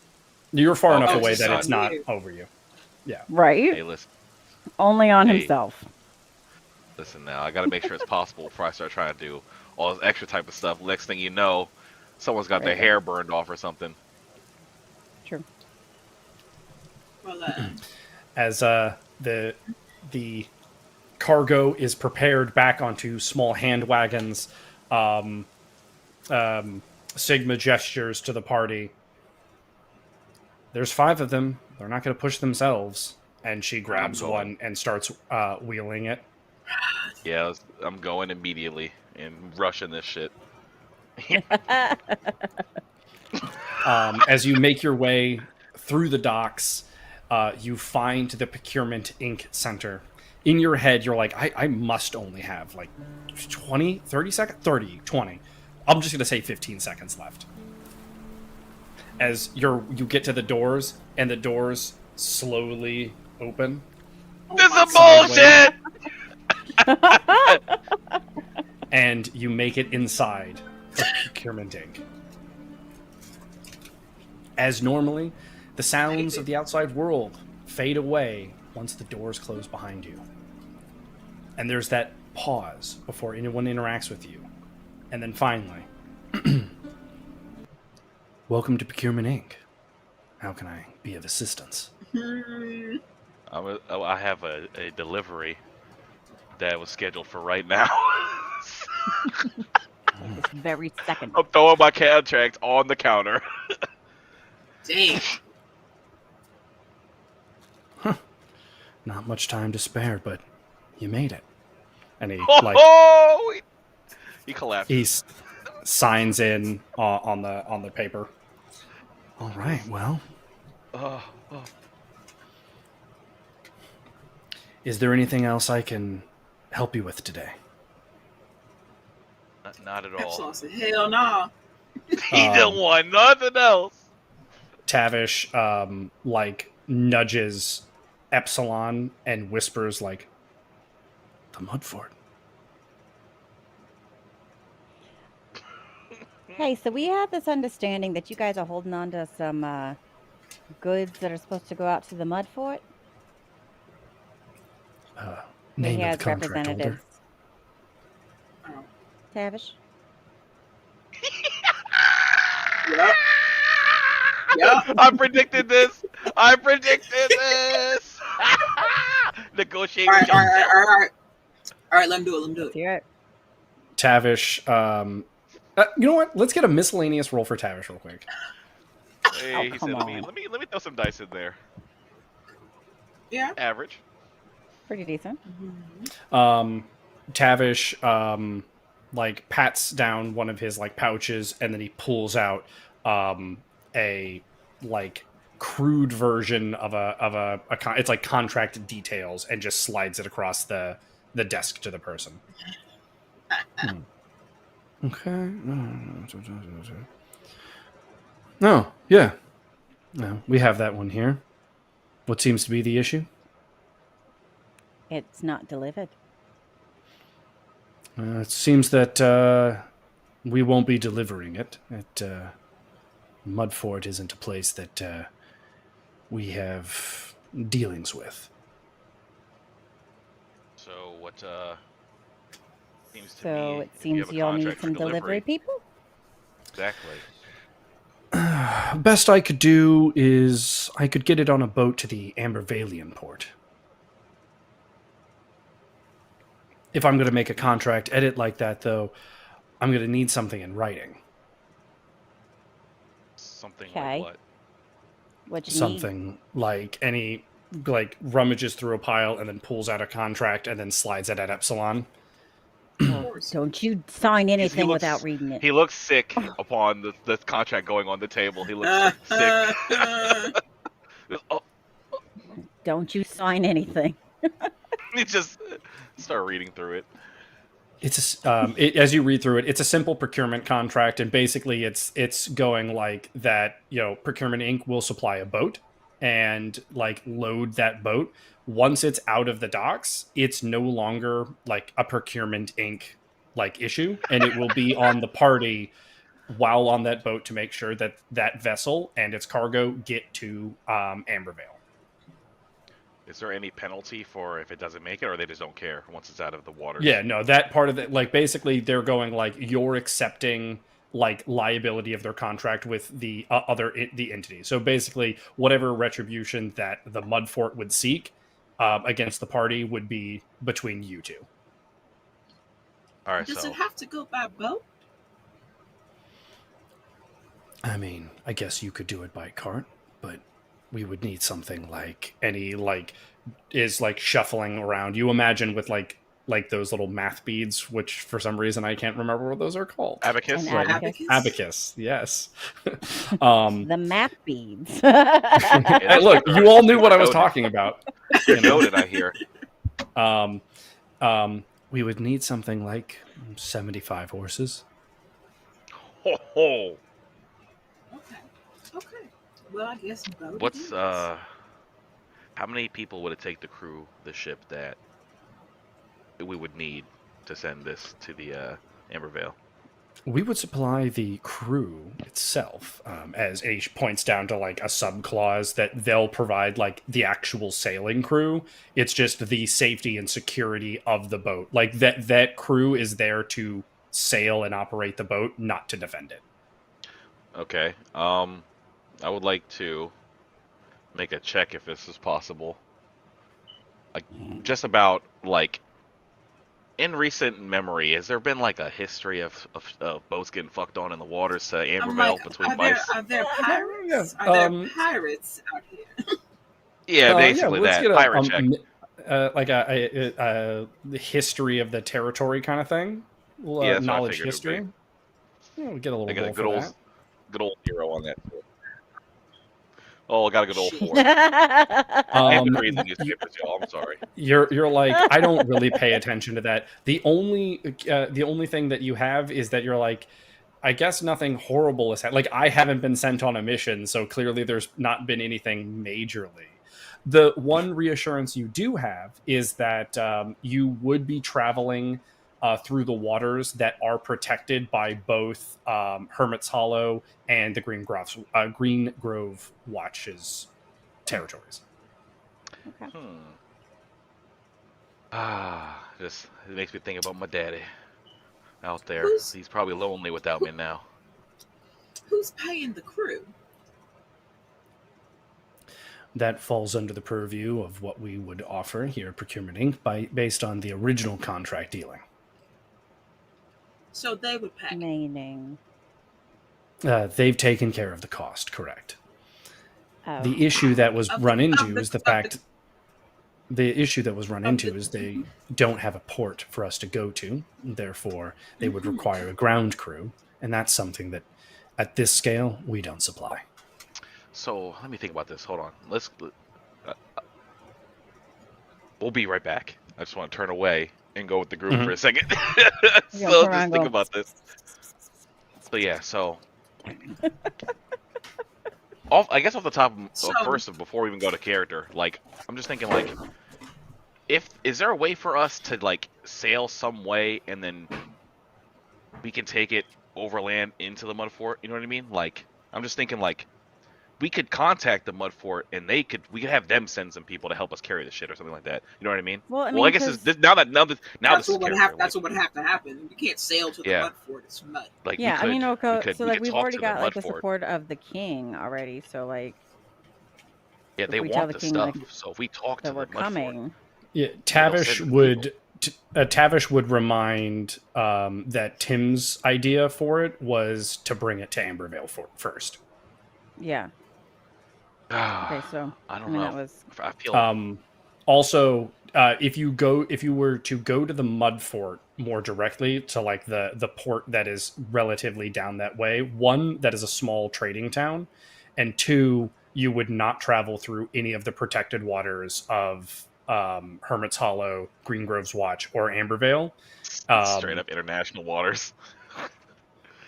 I mean, so like it seems like it'd be the better option just to go straight down to, take it to Ambervale first anyway, because it's a protected route, and then plus like we'll be there, and the king already knows that we're on this mission anyway. So like we can protect one boat, right? Famous last words. Adam's face. I don't like the. I'm Tavish right now. This is a party conversation. He's just like. Is Sigma standing here too? Tavish? Yeah, Tavish is here. Oh, it says Sigma. No, sorry. Sigma. Oh yeah, she's here. I guess. Would you be coming on this boat journey too, or are you about to teleport up out of here after we get out of Vice? Did you see what happened? I don't think we can teleport anywhere. After Vice. Well, I mean, I guess I could come back. And she stretches as she's a little bored with all of this. I guess I could come back to Ambervale with you all. I mean, what were you doing afterwards? Where were you supposed to go anyway? I have my own things. Yeah, I don't ask. Just don't ask. We got. I'm just trying to make sure that whoever you are collecting these things for, that we are not paying anything, because we've had to pay for everything since we got here. You ain't kidding. Yeah, but seems like at least this will be the end of our costs, at least for now. No, I'm saying, if we have to pay, we shouldn't have to pay, and these things aren't even for us. So that's why he said that they took care of it. I'm just trying to confirm. Okay. Yeah, that would be like as you're talking and like the contract gets passed around throughout the conversation. Like it is in the clauses that the crew in sailing has already been paid for. The issue was the land travel. Gotcha. Okay. Land travel / protection. Yeah. Mm-hmm. Yeah, but I mean, we could do the land travel. We've gone back and forth to the Mudfort a couple times now, so. Well, I think if we go straight to Ambervale, we don't even have to worry about it. Well, yeah, so we go to Ambervale. I guess now that I think about it, I imagine we probably might be sent with the supplies from Ambervale to the Mudfort also, but... Yeah, because, I mean, the king already acknowledged that that's what we're doing, It's his champion and traveling crew. Epsilon looks only slightly salty when you say that. Y'all have actually been there? Yeah, a couple times. And we have to go there? We're kind of like the main people that go there now, it seems like. We're the only ones that they trust now. So, do we have a deal? He kind of exclaims loudly. like for his muted tone. Oh, yeah, we're still over here whispering, aren't we? I look at Tavish. I ask him, like, did it look like a checkout to you? Tavish is like reading over it, and he's like, I don't see anything that causes alarm, no. Okay, that's a I good guess- sign. You know, I trust Tavish's judgment. All right, Tavish, go ahead and sign for it. So much shit. So much shit. I ain't signing shit no more. Never again. Tavish puts his name down, and then he goes to hand it, and the person gestures, we'll need all 4 of your names on file. God damn it! He looks sick again, but shaky hand, signs it. Signs it with the What's left that? hand. Why do we all got to sign it? Since Procurement Inc. is signing away liability of the shipment, the only way that you could be allowed on the vessel is if your name's on the contract. Okay. That is you Ambervalian law, and he pulls out a book and he shows that like this is Ambervalian law, since it's going to Ambervale, that it's following their like legal structure. All right, Sigma, you gotta sign All too. right. I was going to say, does that include the other one? She definitely reluctantly, but she does sign it. Yeah, now you're trapped with us. And he, after everyone signs, he closes it in with the other file, like the other files, pertaining to this, and like seals it back up. Well, it'll take us about 18 hours to get the vessel ready, and then we'll get the permits to sail. So we'll clock in about this time tomorrow. We'll be ready to send you on your voyage. I have a question again. Out What's of that? character. Oh, sorry. Just the idea that didn't Tavish? Maybe he already did, but like, wasn't it something about his armor being here? Or is that Yes. not true? Yeah, no, that was going to be one of the next points that I talked to myself about. Okay, you got it. I just wanted to make sure. I didn't want to leave my boy sad when he gets back. Hold on. We can do this. Got it. I believe in you. Got it. There's a blacksmith in Ambervale whose armor was acquired by Procurement Inc. I was perhaps wondering if I could reacquire that armor. He looks over and he gets the necessary details, like the name and such, of what the potential contract would be under. And he's like looking through, and he goes, I'm afraid that that armor's already been melted down. I could, however, sell you that metal if that is of interest. Oh, Tavish like looks reluctantly, and then looks at Epsilon.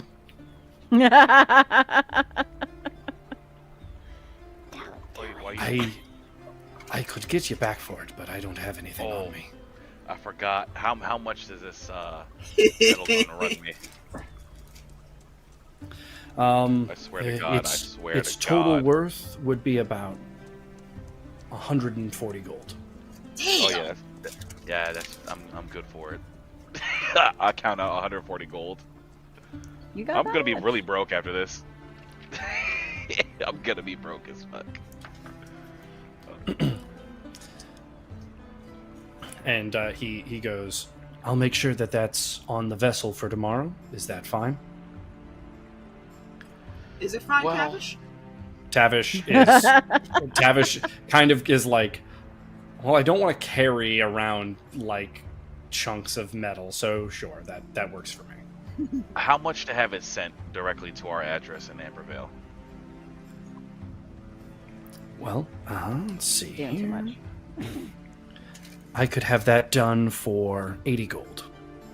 Jesus Christ! Oh, Man, like you're doing too much. Just Like, just I don't put it He's on just both.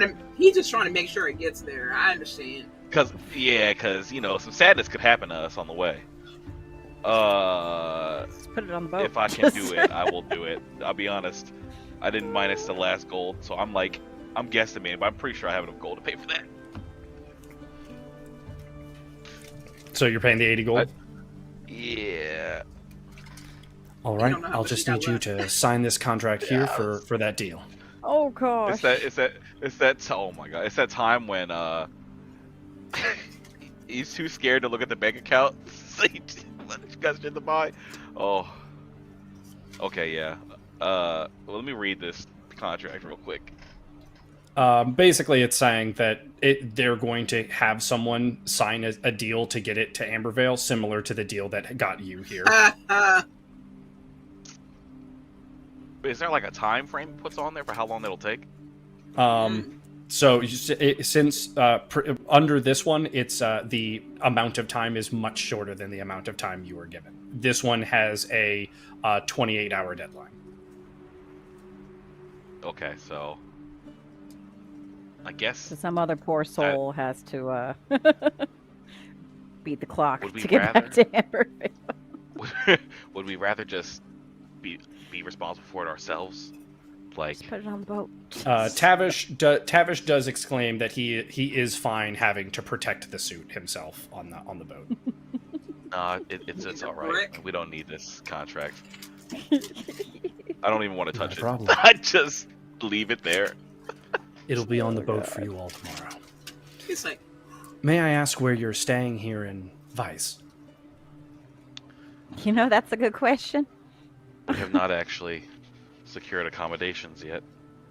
Well, wondering how much may is- I suggest, and he Nice. slides across basically a brochure.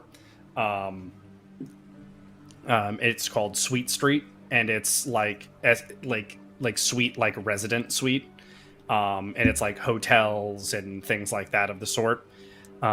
This is the safest and best place to stay within the city of Vice by a landslide. where, Though Where it can is be a this bit located? costly. I'm sorry? where is this located? If you take the tram, it'll be in between districts. It's in between the Citadel and Elysium.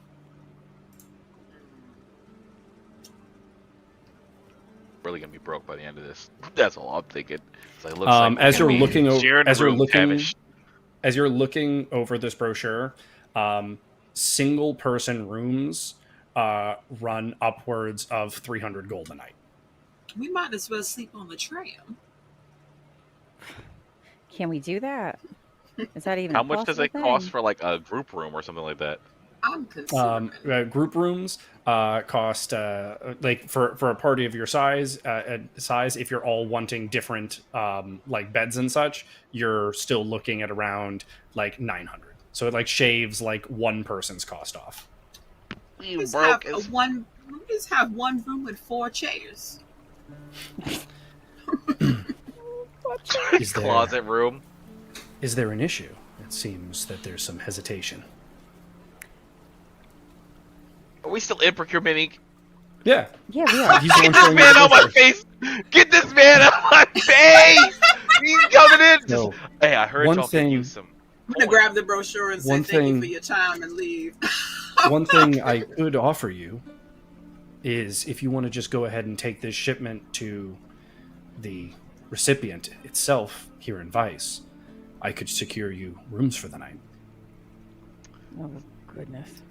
Damn you, Adam. Damn you, you motherfucker. Damn you. Sneaky ass. Oh, how many contracts you gonna make me sign? I can solve all your problems right now, man. You just gotta put your signature right there. Devil. Oh, let's read the contract, I guess. What's this bullshit He looking even like? It's See your it's a simple. He pulls out a simple contract, and it's basically just the verbiage is very similar to the one you already signed earlier to get it here. It's just saying that you will take the provided shipment, and you will take it one district over to the Citadel to its primary fighting arena, and deliver the package to the recipient on like the box seat, like one of the special viewing areas provided by Procurement Inc. You will receive 4 individual rooms, one for each of the signing members that are protecting said shipment from here to the Citadel. And on top of that, you will all receive a badge that allows you access to not only the fighting arena, area in general, but also one that gives you like the VIP access to the upper levels. But there's no mention of all what we're taking, right? No, it just is the packages The to the shipment, recipient. The shipment. I thought. Listen, I feel like there's a catch. It's like there's got to be a catch. I feel like again. I just always a skeptical of these contracts that it's gonna be some heinous stuff. It's just gonna be looking all sad afterwards. Like, dang man, what? Drug running and like. What happens if something happens to it along the way?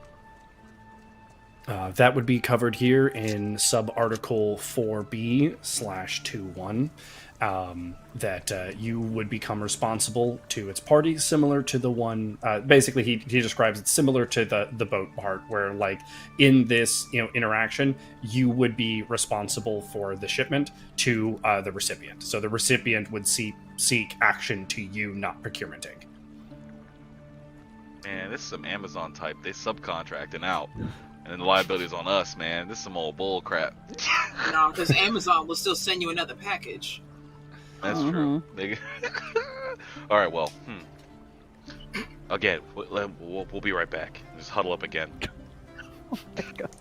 Also, we need 5 rooms, but because Sigma's still staying here too. He like edits. He like while you're walking away, he edits the contract or edits a contract, like a new version of it, to have 5 signature spots and etc. Now, and probably deliver a package, but I'm just worried about what it will be. I don't know. I'm skeptical that this could be so easy. But if it's all of these things, that is not just a package. That is multiple packages, and they are not light. Well, if we don't, where are we going to stay tonight? Just we go to the boat? Stay on the boat? Would that even be an option? Could we even do that? They said that they don't even have they said that they don't even have the boat ready yet. Man, I don't know about y'all, but they'll probably make us pay to stay on the boat anyway. Everyone nickel and diamond out here, man. I don't got the funds for this. That, and the only other person we know is the tram man. Ugh. I really don't want to hear his voice. I don't like him. I will. If I have to hear him again, I swear I'm going to stab him. Well, anyone else have any ideas of where to go? Okay, if you stab. Honestly. I mean, we have to sleep somewhere, and I guess. But I don't like it. I'm going to make this known right now. I don't like this.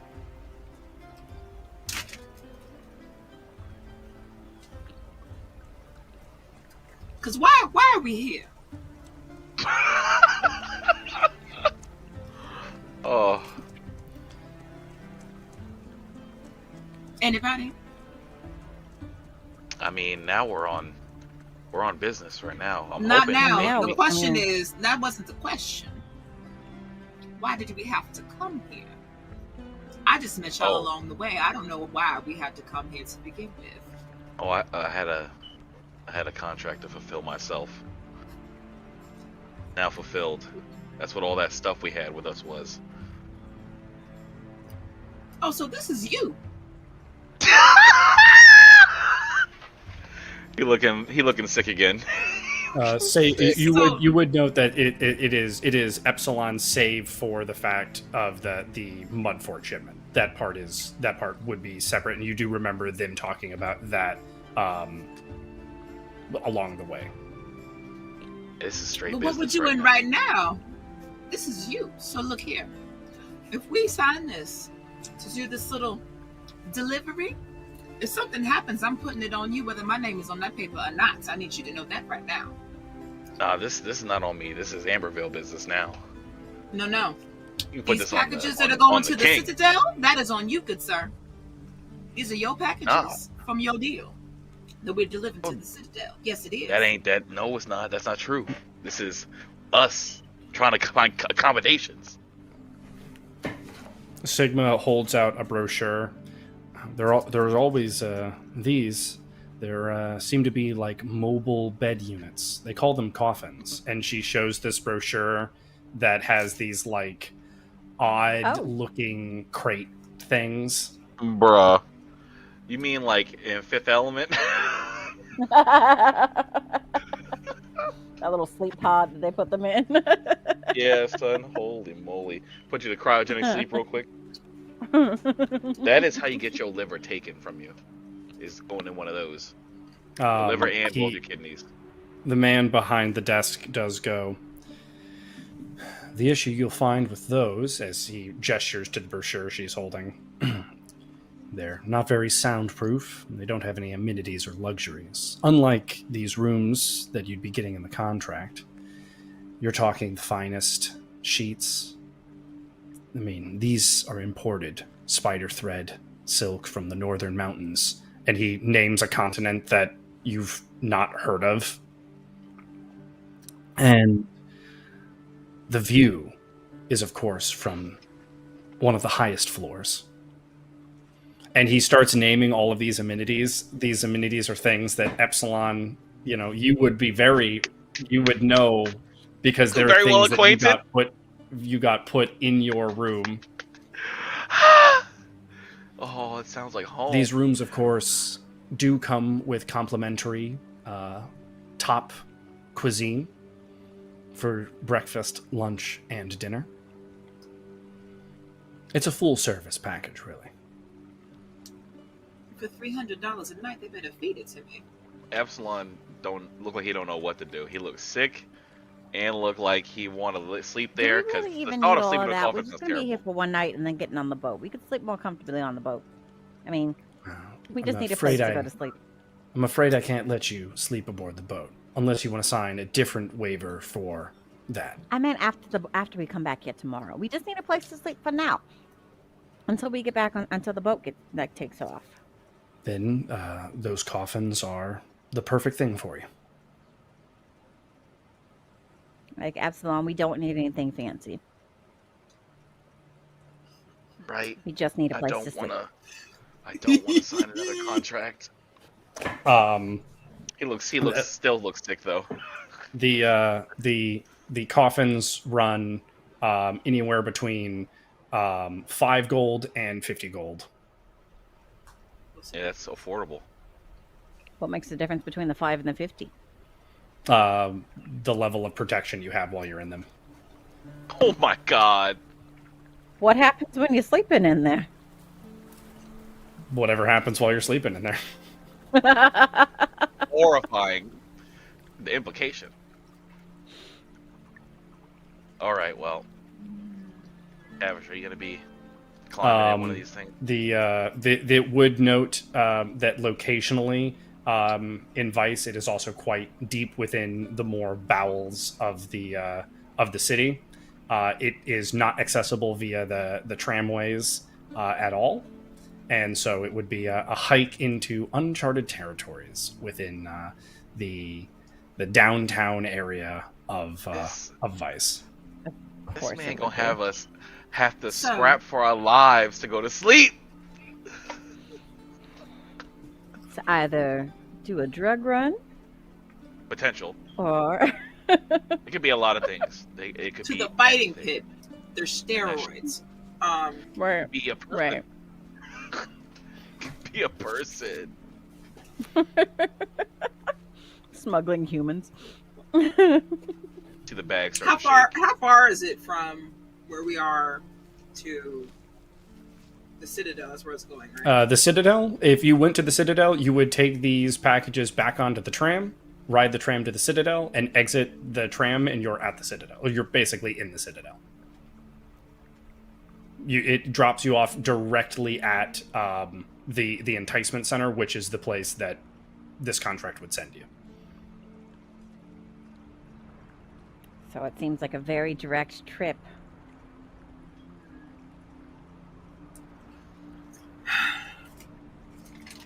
My gut tells me that we are not going to like what this mission finds us if we do this. All right, Lyra, Tavish, what do you guys think?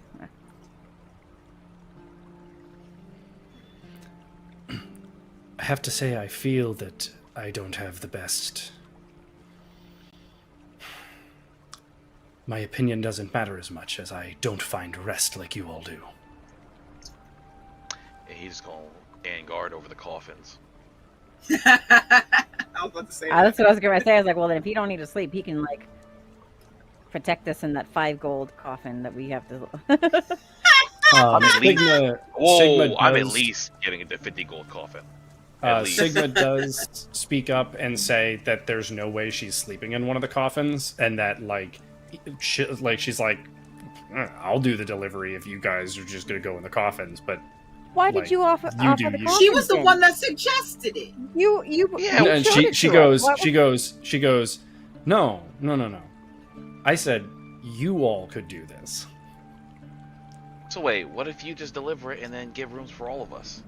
Heifer. Then you're No, putting 'cause it your has to name be- on the contract. Oh, And at this point, Sigma walks over to the counter and just signs her name down.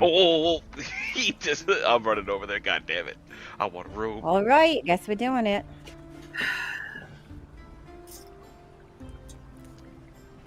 Adam, All right. Let's do this for the record.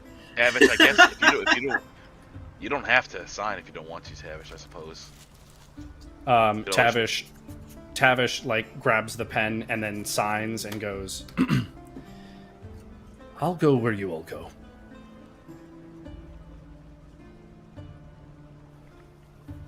Oh, I guess let's get this done so I can go Besides, to sleep. and he gestures to the fact that you just paid for a different contract and had to sign a different contract for him, so he's happy to sign a contract for you. Oh, the metal.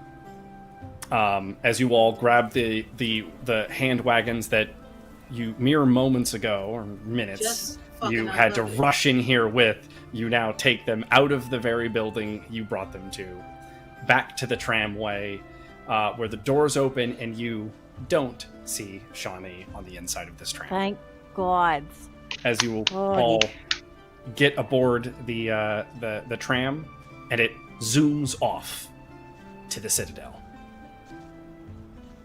As you arrive at the Enticement Center within the Citadel, it's prime fighting arena. It is exactly as described. You hop out of it, and you're basically there.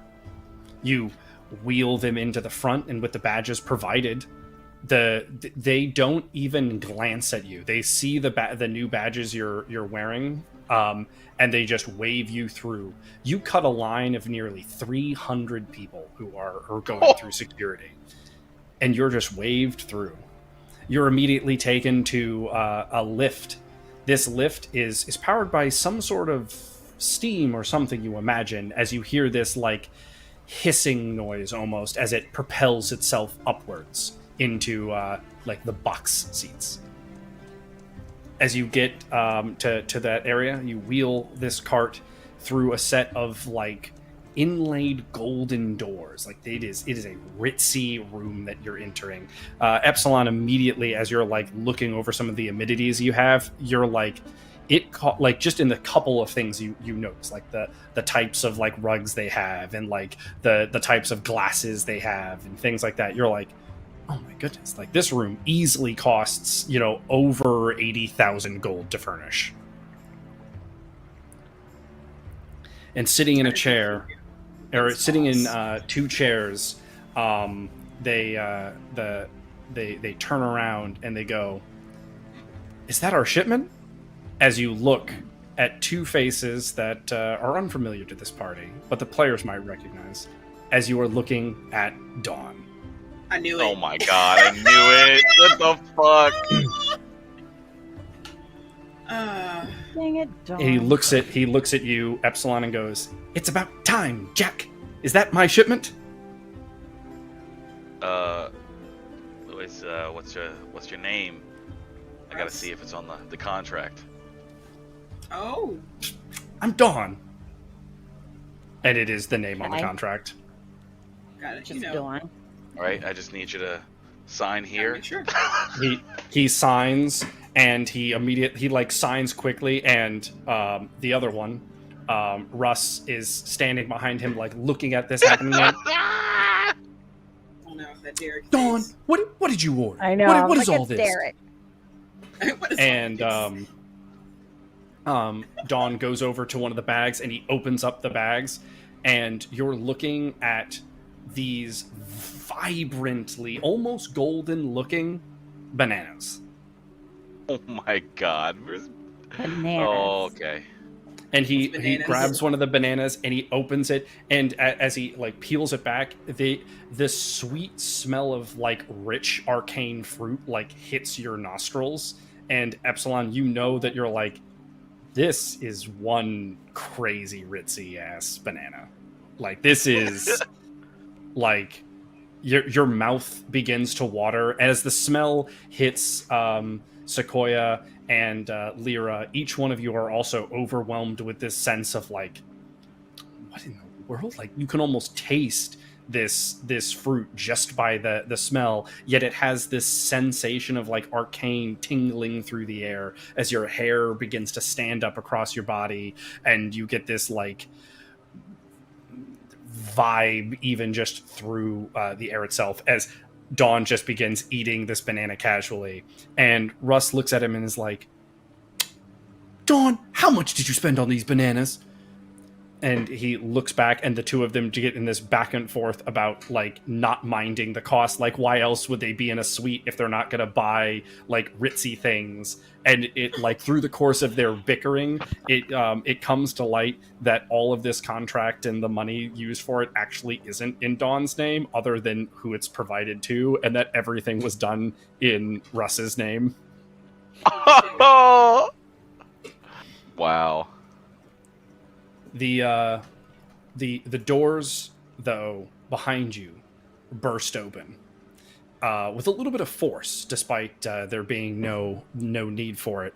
And a woman walks in with guards following behind her, and you realize immediately that this is the person that Shawnee told you about, Ronnie Blackheart. Oh. Fancy.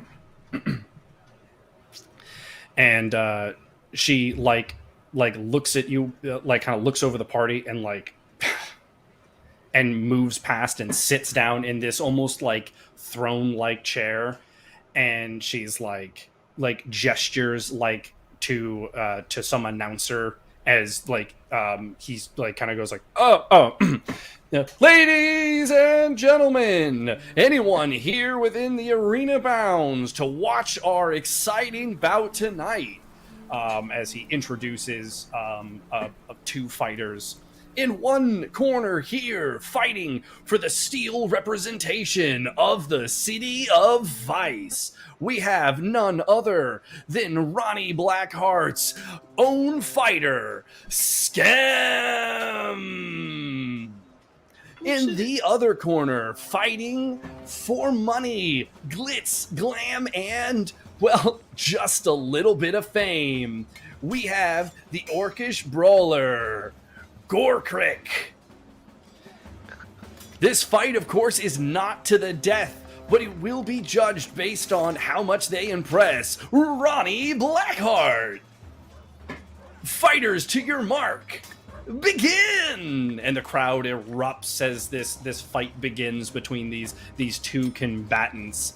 As Dawn just kind of grabs the cart, one of the carts, and wheels it over, and him and Russ are just like gorging themselves on these bananas while watching the fight happening below. 5 carts of bananas. Hey, so what are these bananas Magic anyway? bananas. Well, so they're from the continent, and he's just not stopping eating the bananas while talking. They're from the continent to the Bananas west. stuck in his teeth. And he again brings up a continent that you're like, you could say that name 5 times at me, and I would not know what you're talking about. But I mean, Russ knows. And Russ is like, they have to be delivered in these special bags, otherwise they lose their freshness. And he gestures to the fact that the golden hue of the bananas already seems to be dimming on the one bag that they've opened, as they just continue to gorge themselves on all the bananas while they're fresh. Are So all what's these up? bags just bananas? Dawn. And he kind of like shrugs, like, Of course. you gotta eat the whole bag the second you open it. So I mean, like, what am I gonna do? Order one bag? I mean, Would something special happen? Okay, so would something special happen if someone who had magic ate one of these fancy bananas? They both look at you like, They seem like fancy come on, magic son. bananas. What do you mean? I've got all the magic in the world. What? that was a little insulting. And you know what? I got god legs. Do you have god legs? I don't think so. I wasn't insinuating that they didn't. And they have both magic. continue eating their bananas. What Well, a god leg. What do you think about They're the legs I have. Yeah. That didn't answer the question. Does nobody here in the city answer questions? I would show you, but I don't want to interrupt Ronnie Blackheart's show. She seems pretty locked into the fight, as the two combatants are still going toe-to-toe in the arena. Speaking of fighting, is there a bookie around here? Don't you dare. Not within this district, but you could go to one of the other ones. That's where all the bets are placed. Nah, it's not worth all that. I just want to know if I could have a banana. Yeah, you mind letting us have a banana for a tip? For a good delivery? Let's get a persuasion roll on that. You know what? You know, I know someone who would have really loved to make some pastries out of these fucking bananas. So let's get a persuasion roll for Epsilon here about the bananas. Oh, you know I got a good old 0 in persuasion. Oh, but you know what? All right. Not but bad. You're doing something today. Not He bad. he seems to be considering it, and I believe also Lyra, you kind of were hinting at the same thing. So let's have a perception roll for Lyra as well. Perception or Persuasion, sorry. I'm like perception, like Can you see the bananas? persuasion. You rolling good though. They both kind of look at each other and they're like, and then they look back, and Russ is like, "You really did order 36 bags of bananas." Man, there's a lot of bananas. And they reach into the bag and they grab one banana for each of you and toss them to you. like we're monkeys. You know what though? Here. Thank you. And I'll give you all something in return. So I go in my bag, and I still got that little container of the mud wine. oh, wine. Jesus Christ. This stuff is very, I'm about to be very banana potent. drunk. Please be Russ grabs it and he's I'm like, eating the banana. "This is mud wine," and he pops it open and he's like, "That's yeah," and just starts. He like pours a Jesus glass and Christ. hands it to Dawn, and then just starts proceeding to drink out of the bottle himself. And Dawn has his glass and is like, "I guess he likes it." And he takes a sip himself, and he's like, huh. Yeah, that'll put some hair on your eyeballs. Oh, Hair on the eyeball. where are you guys staying? What does the contract say? I gotta read the contract again. You're staying on Sweet Street in one of the nicest rooms available, or nicest set of rooms available, I should say. Okay. You all have your own rooms. Yeah, according to this contract, we should be staying here. You know, He looks at it and he's like, hey, Russ, that's where we're staying. oh, And Better Russ do. is You get just six Russ is bags of just bananas. Russ is like no longer paying attention to anything. He's just like out of it, clutching his bottle like some good mud wine. Just having a good old time. you I guys proceed, seem Fred. very different from the other people that we've met here so far. You're not from here, are you? No, we are not. Mm-hmm. Where are you two from?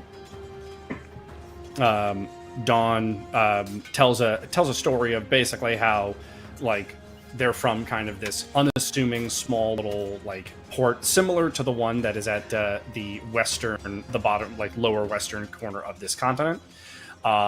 They spent a lot of time just kind of like bouncing around from Dawn spent a lot of time bouncing around from job to job, never really finding something that like clicked with him. For the most part, Russ was just content using, his heroing nature to do something mildly helpful, but overall not like crazy over the top. But then they kind of lucked into this life of going from place to place and fixing problems and just kind of general heroing and adventuring work. Dawn then goes on to explain how, after Ambervale, we kind of didn't know what we were going to do. So we came here originally thinking about leaving the continent, but that's when Ronnie Blackheart here gave us the offer to fight for her arena team.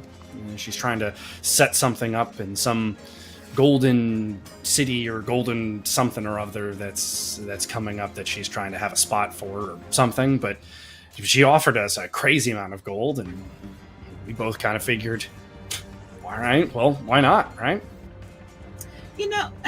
That's funny because we brought all of these bananas from Ambervale. Huh. Small world. You said you're staying at the same hotel that we're supposed to be staying at tonight. Mm-hmm. Well, we don't know anybody else here. Not really. And you seem friendly. Do you have one of these fancy rock things? Oh, yeah. And he holds up, and the one he holds up is definitely nicer than the ones that the party has, but it is still considerable, a visually considerably a step down than the one that Shawnee had. He slaps it, and it doesn't activate into the big whole thing, but there is a connect contact signature thing. Man, got us wearing the watches from Spy Kids out here, man. Hey, I wish I had a watch from Spy Kids. Shut up. It was kind of legit. Does everything, Did everything except tell time. Anyway. And he, So how do I holds do out that? his- Do I have to put mine up to his, and we're Wonder you gotta- Twins activate? Wonder Twins well, activate. Yours are all little Synchronize our pocket watches. stones that you have to carry. You don't have the Okay. watch thing, so you have to hold yours up and hit the That's fine. accept. It's morphin' time.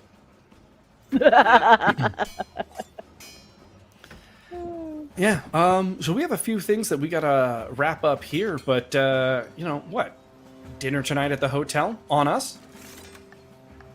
I mean, yeah. Yeah, That sounds sounds good. wonderful. It's not like we have a whole lot of money enough to after all of our endeavors. Look, the food was Listen. included anyway. We was just being Yeah, nice. The- food. Exactly. The food. crowd erupts extremely loudly as the announcer blares back in. Oh, ladies and gentlemen, with that blow from Skem, he has to be our winner. Let's check in with Ronnie Blackheart. she stands up and she is like actually like clapping with like a small grin like kind of on her face, like with a genuine level of of approval is the vibe that you get. And the announcer is like, oh, a slow clap and a smile, not something often seen on Ronnie Blackheart. That means, of course, Skem is our winner. Oh, as soon as you said the name, I remember. I was like, I remember him. He was at the he was in the tournament. That's Was not he? the guy with the thing, right? Yes, That's he somebody was. else. No, that's Oh, it someone is? else. That's Battleborn, whatever the fuck. No, Skem was there though. I remember. Maceborn Duncan. Maceborn. There you go. Yeah, no, I remember Skem. I don't remember Skim. Let me get his belt ripped out. a very drunk Russ like leans back and is like, "That's our teammate." Mm-hmm. Good. Y'all don't fight today, do you? Right? Thankfully, no. As he looks I at hope not. at Russ in his current state. Oh, so you both travel a fair bit, right? Or have traveled. Yeah. How much do you think something like that mud wine could fetch if it was to be sold in stores around or in bars around the continent? I'm thinking you're gonna have to ask Russ at a different time. All right, I'll put Not a right pin in it.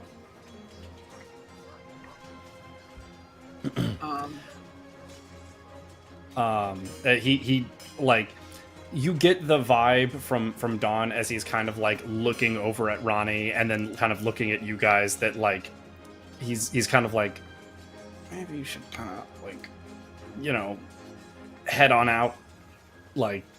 Okay. All right, well. Well, we It will was nice catch you. seeing We will y'all. see you later. Yeah. Yeah, like I said, tonight dinner on us. Hey, we'll see you at Yeah, the we'll message you. Yeah. We'll catch you later. Okay. As Just feel the like party heads out back down the hallway, down the lift. I'm gonna eat. I'm munching that Hmm? banana on the way, by the way, because we ain't. I was gonna eaten say, it I want to eat the yet. banana. I gotta eat it before it stops glowing. Yeah, true. I said earlier, I'm eating the banana. As each In of the you have the banana, it is like the taste. Every bite is perfectly consistent. It is this symphony of sweet, savory taste across the tongue.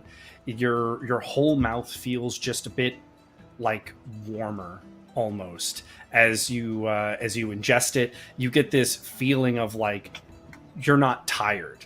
You don't feel like you've traveled all day. You don't feel like you've missed sleep. You feel like you've eaten like the perfect amount of food that like you don't have hunger, but you're also not like bloated or overly full.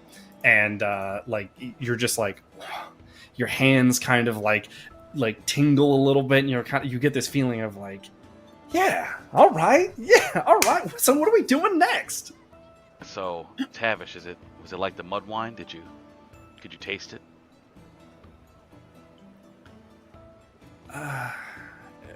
He kind of shrugs, like not anything meaningful. Could've As just ate you one of these bananas and stayed up all night. Needed a room. Go ahead. you leave the arena and you're walking down its steps like towards like the tramway that would take you to Sweet Street. On the other side of the tramway, leaving kind of the more like open district area, there are two bodies on the ground next to each other, and they're being like taped off as they're keeping the crowds away. For the most part, most people are just walking by, but you do hear a familiar. That's right, everybody. It's Sean E. here, reporting from the Citadel, just outside the arena area, normally one of the main enticement centers. But here we have two Rudies on the ground. The whereabouts are still being looked into, but it's a tragic day here in Vice, seeing two people, well, taken out like this, just left out on the streets. It's unfortunate. Unfortunate indeed. I'll be back with more information as it's made available, because all the information here in Vice comes from Sean E. Man, get I'm us stabbing out of him. this Night City ass Stabbing him. bullshit. And he looks over and he sees you guys, and he Shit. goes, "Ha! Hey! How we doing? How we doing? Got to catch me live. Not everyone gets to see the Shawnee live. Didn't We do saw that you live just on the a minute tram. ago? Yeah, you got to see me twice. Consider yourselves lucky. All right, well. Why are you If wearing no those one robes? sees you- Oh my god. Oh no! You fell for the Rudy robes. Oh man! You don't have to wear those. Those don't mean anything. Epsilon's pissed. I burn it the rest of the way off. I burn it the rest of the way off. It just Oh. lights on fire on my body. Just Man. God, you guys are lucky you didn't go to any of the other districts wearing those. Those basically mark you as a mark. Sounds about right. Oh. I just look at y'all like, did I not tell you all this was gonna happen? I knew this. They on some bullshit here. They on some bullshit. Is there anything Hey. for? I don't know if I'm carrying anything I can put it in. Yeah, you you want me would to- have like a bag and stuff. Yeah, that's. All I can burn we're just that for gonna you put if it you in want. the bag. I'm just gonna put it in the bag.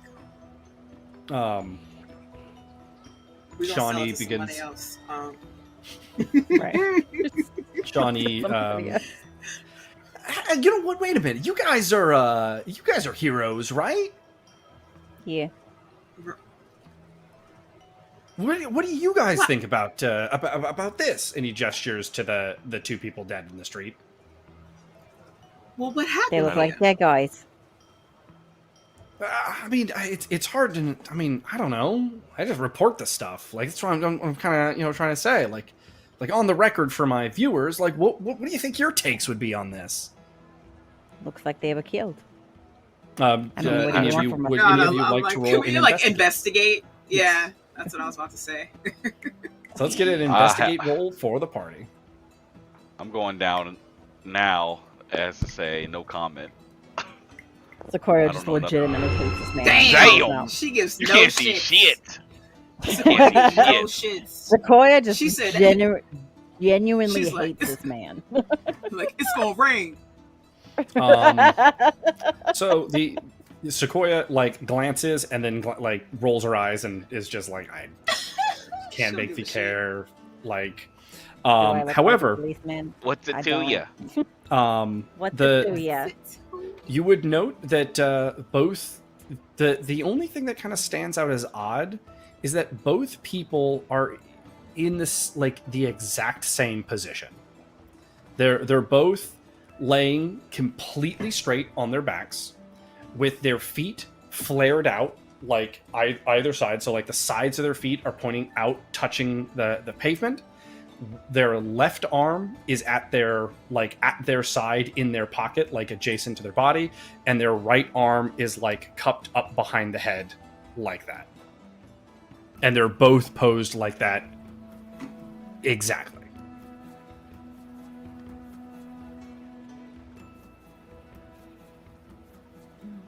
Epsilon looking real dry on the live stream. Just Damn.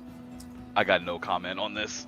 I don't. Well, no, I'm just saying. I do have to say it is really odd that they're both in the exact same position. Is that someone put them there? See, that's what I was just talking about, wasn't it? Like, I'm glad to hear that there's some reason here. It just seems odd. I feel like it just has to mean something. I'm sure it does mean something, but you seem a little too excited to see two dead people on the ground.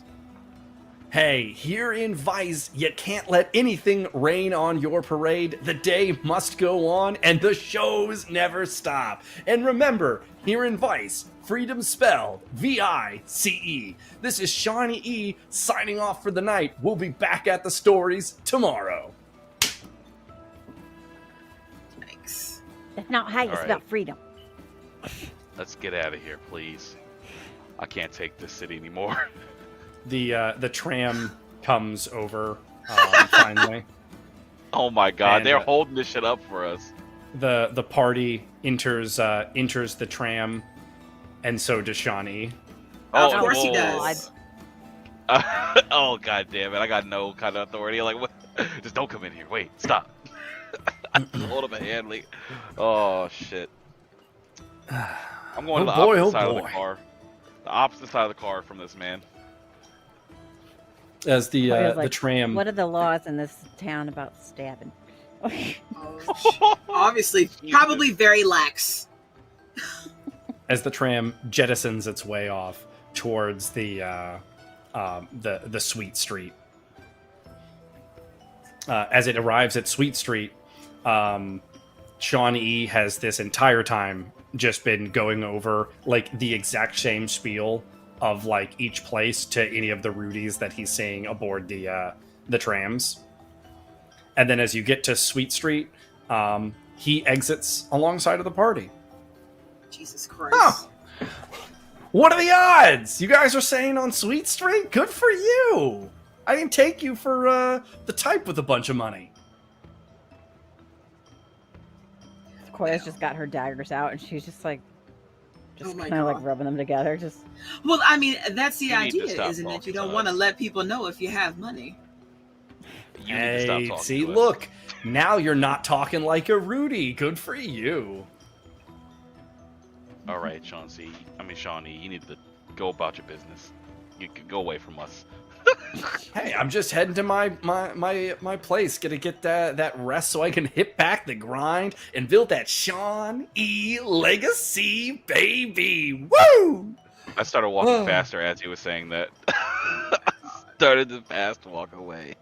He took As a you bad wrestling persona. as you get to the resident that you the hotel building that you will be Yes. staying at, there's some like murmuring off on the side, and then like as you're walking up, Sequoia, you feel like a little tug on your sleeve, I don't like it. and you look down, and there's a child, and she's like, are you Sequoia? Oh shit. yeah. Mommy, it is! It's Sequoia, the champion of humanity! Oh my god. Are you still wearing your Rudy robe? No, I took that off when y'all did. Like, absolutely Um, not. The family comes over, and they're like, oh my goodness, Sequoia, do you mind? Can you And they're like clearly like looking for something for you to sign. And they pull out just like books and like little like part maps, like whatever they can find. And as like they come over and they start saying that, other people like come over, like and you end up with like this group of like at least 12 people around you, like, you know, like Sequoia's, oh, so champion of humanity, oh, Sequoia, blah blah blah. You definitely like could tell there's a couple of people who came over because of the crowd and are now like kind of going like, they're saying this name, so we're saying this name.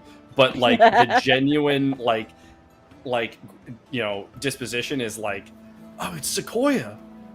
As this is happening, Please don't tell me Shawnee turned around. You know he's going as to the this same is- hotel, probably.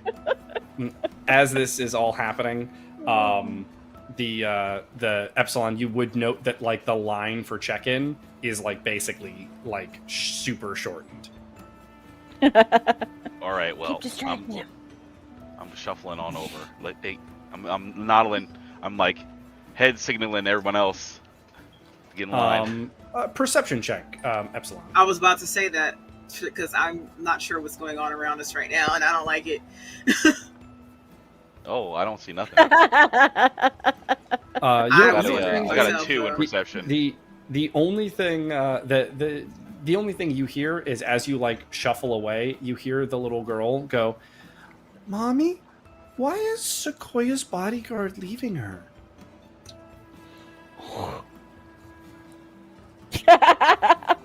Oh, honey, it's okay. He's not my bodyguard. Trust me, wouldn't be a very Wow. good one. Ow! Oh, Throwing dirt I'm on my name. I'm sorry. Is he a butler? All right, well. Nah, he's just a friend. He travels with me in the fight, so we can all, champion for humanity. We gotta help the Oh. people. Okay, he's a friend of yours. Should I get his autograph too? Yeah, if you want to, I'm sure he'd love that. She does come up to Epsilon and go, I don't know who you are, but would you sign my book too? This is so sad. It's so sad. He's not going to tell her no. There's no way. Of course. What do I sign?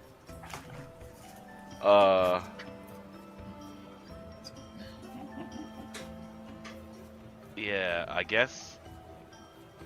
I'm trying to think. What the fuck did those guys call me? The damn when I accidentally blew up the monster in the cave? Oh God. I don't remember. Yeah, I give up. I'm just gonna sign an Epsilon and just look sad about it. Thank you, go. mister. Hopefully one day your name will be something too. Only children know how to stab you so hurtfully. I hope so too, kid. I'm gonna. And then- Then I. And then I can say, Oh, shit. I got you to sign something before your name meant something. That's true. You might be my first fan. Holy shit. Maybe. He's looking real sad. Baby, that is. All right, well, Oh, he's You like, have a- where's your mom? you have a good one. Like do like a finger point, like a finger gun, but when he stabs his finger, it's like a little sparkle comes out or some shit. Some little kid Oh my magic. god. Oh, that's cute. Oh, okay, Yep. I'm leaving. All right, see you later. This one kid said, that's Oh cute. my Magic. Gotcha. Yeah, fuck you, little kid. As you I should sign burn it, your fucking book. as you get to the front area, you still have to wait behind a couple of people, and when you get to like the front person and they see your contract, they're like, oh sir, in the future please do not wait. You do not have to stand at the standard lines. No.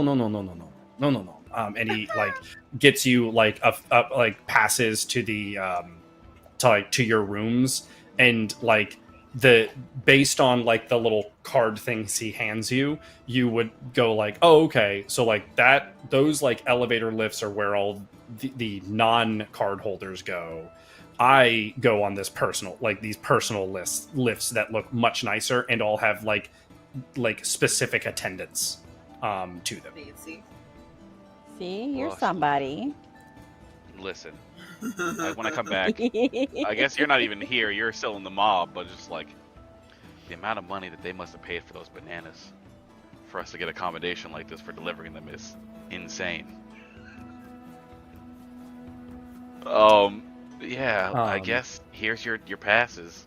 I just hand them out to everyone that isn't Sequoia.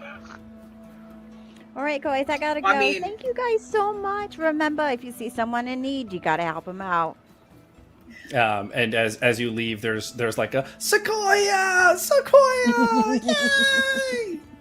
You be a champion of humanity too, kids. Oh my god, I'm so hurt. We're This, all champions of humanity. he's only slightly salty, but it definitely the wound is open, he is and you just pissed. You just put a little salt on it, sprinkling it Yeah, it liberally. was stitched up. She took them out a stitch at a time. Open them stitches up.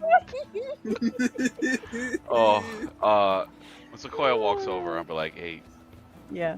make sure you check your pockets." Damn. Oh, I'm sure those kids are fine. Maybe the kids are fine. I'm just saying, I don't trust people in this city.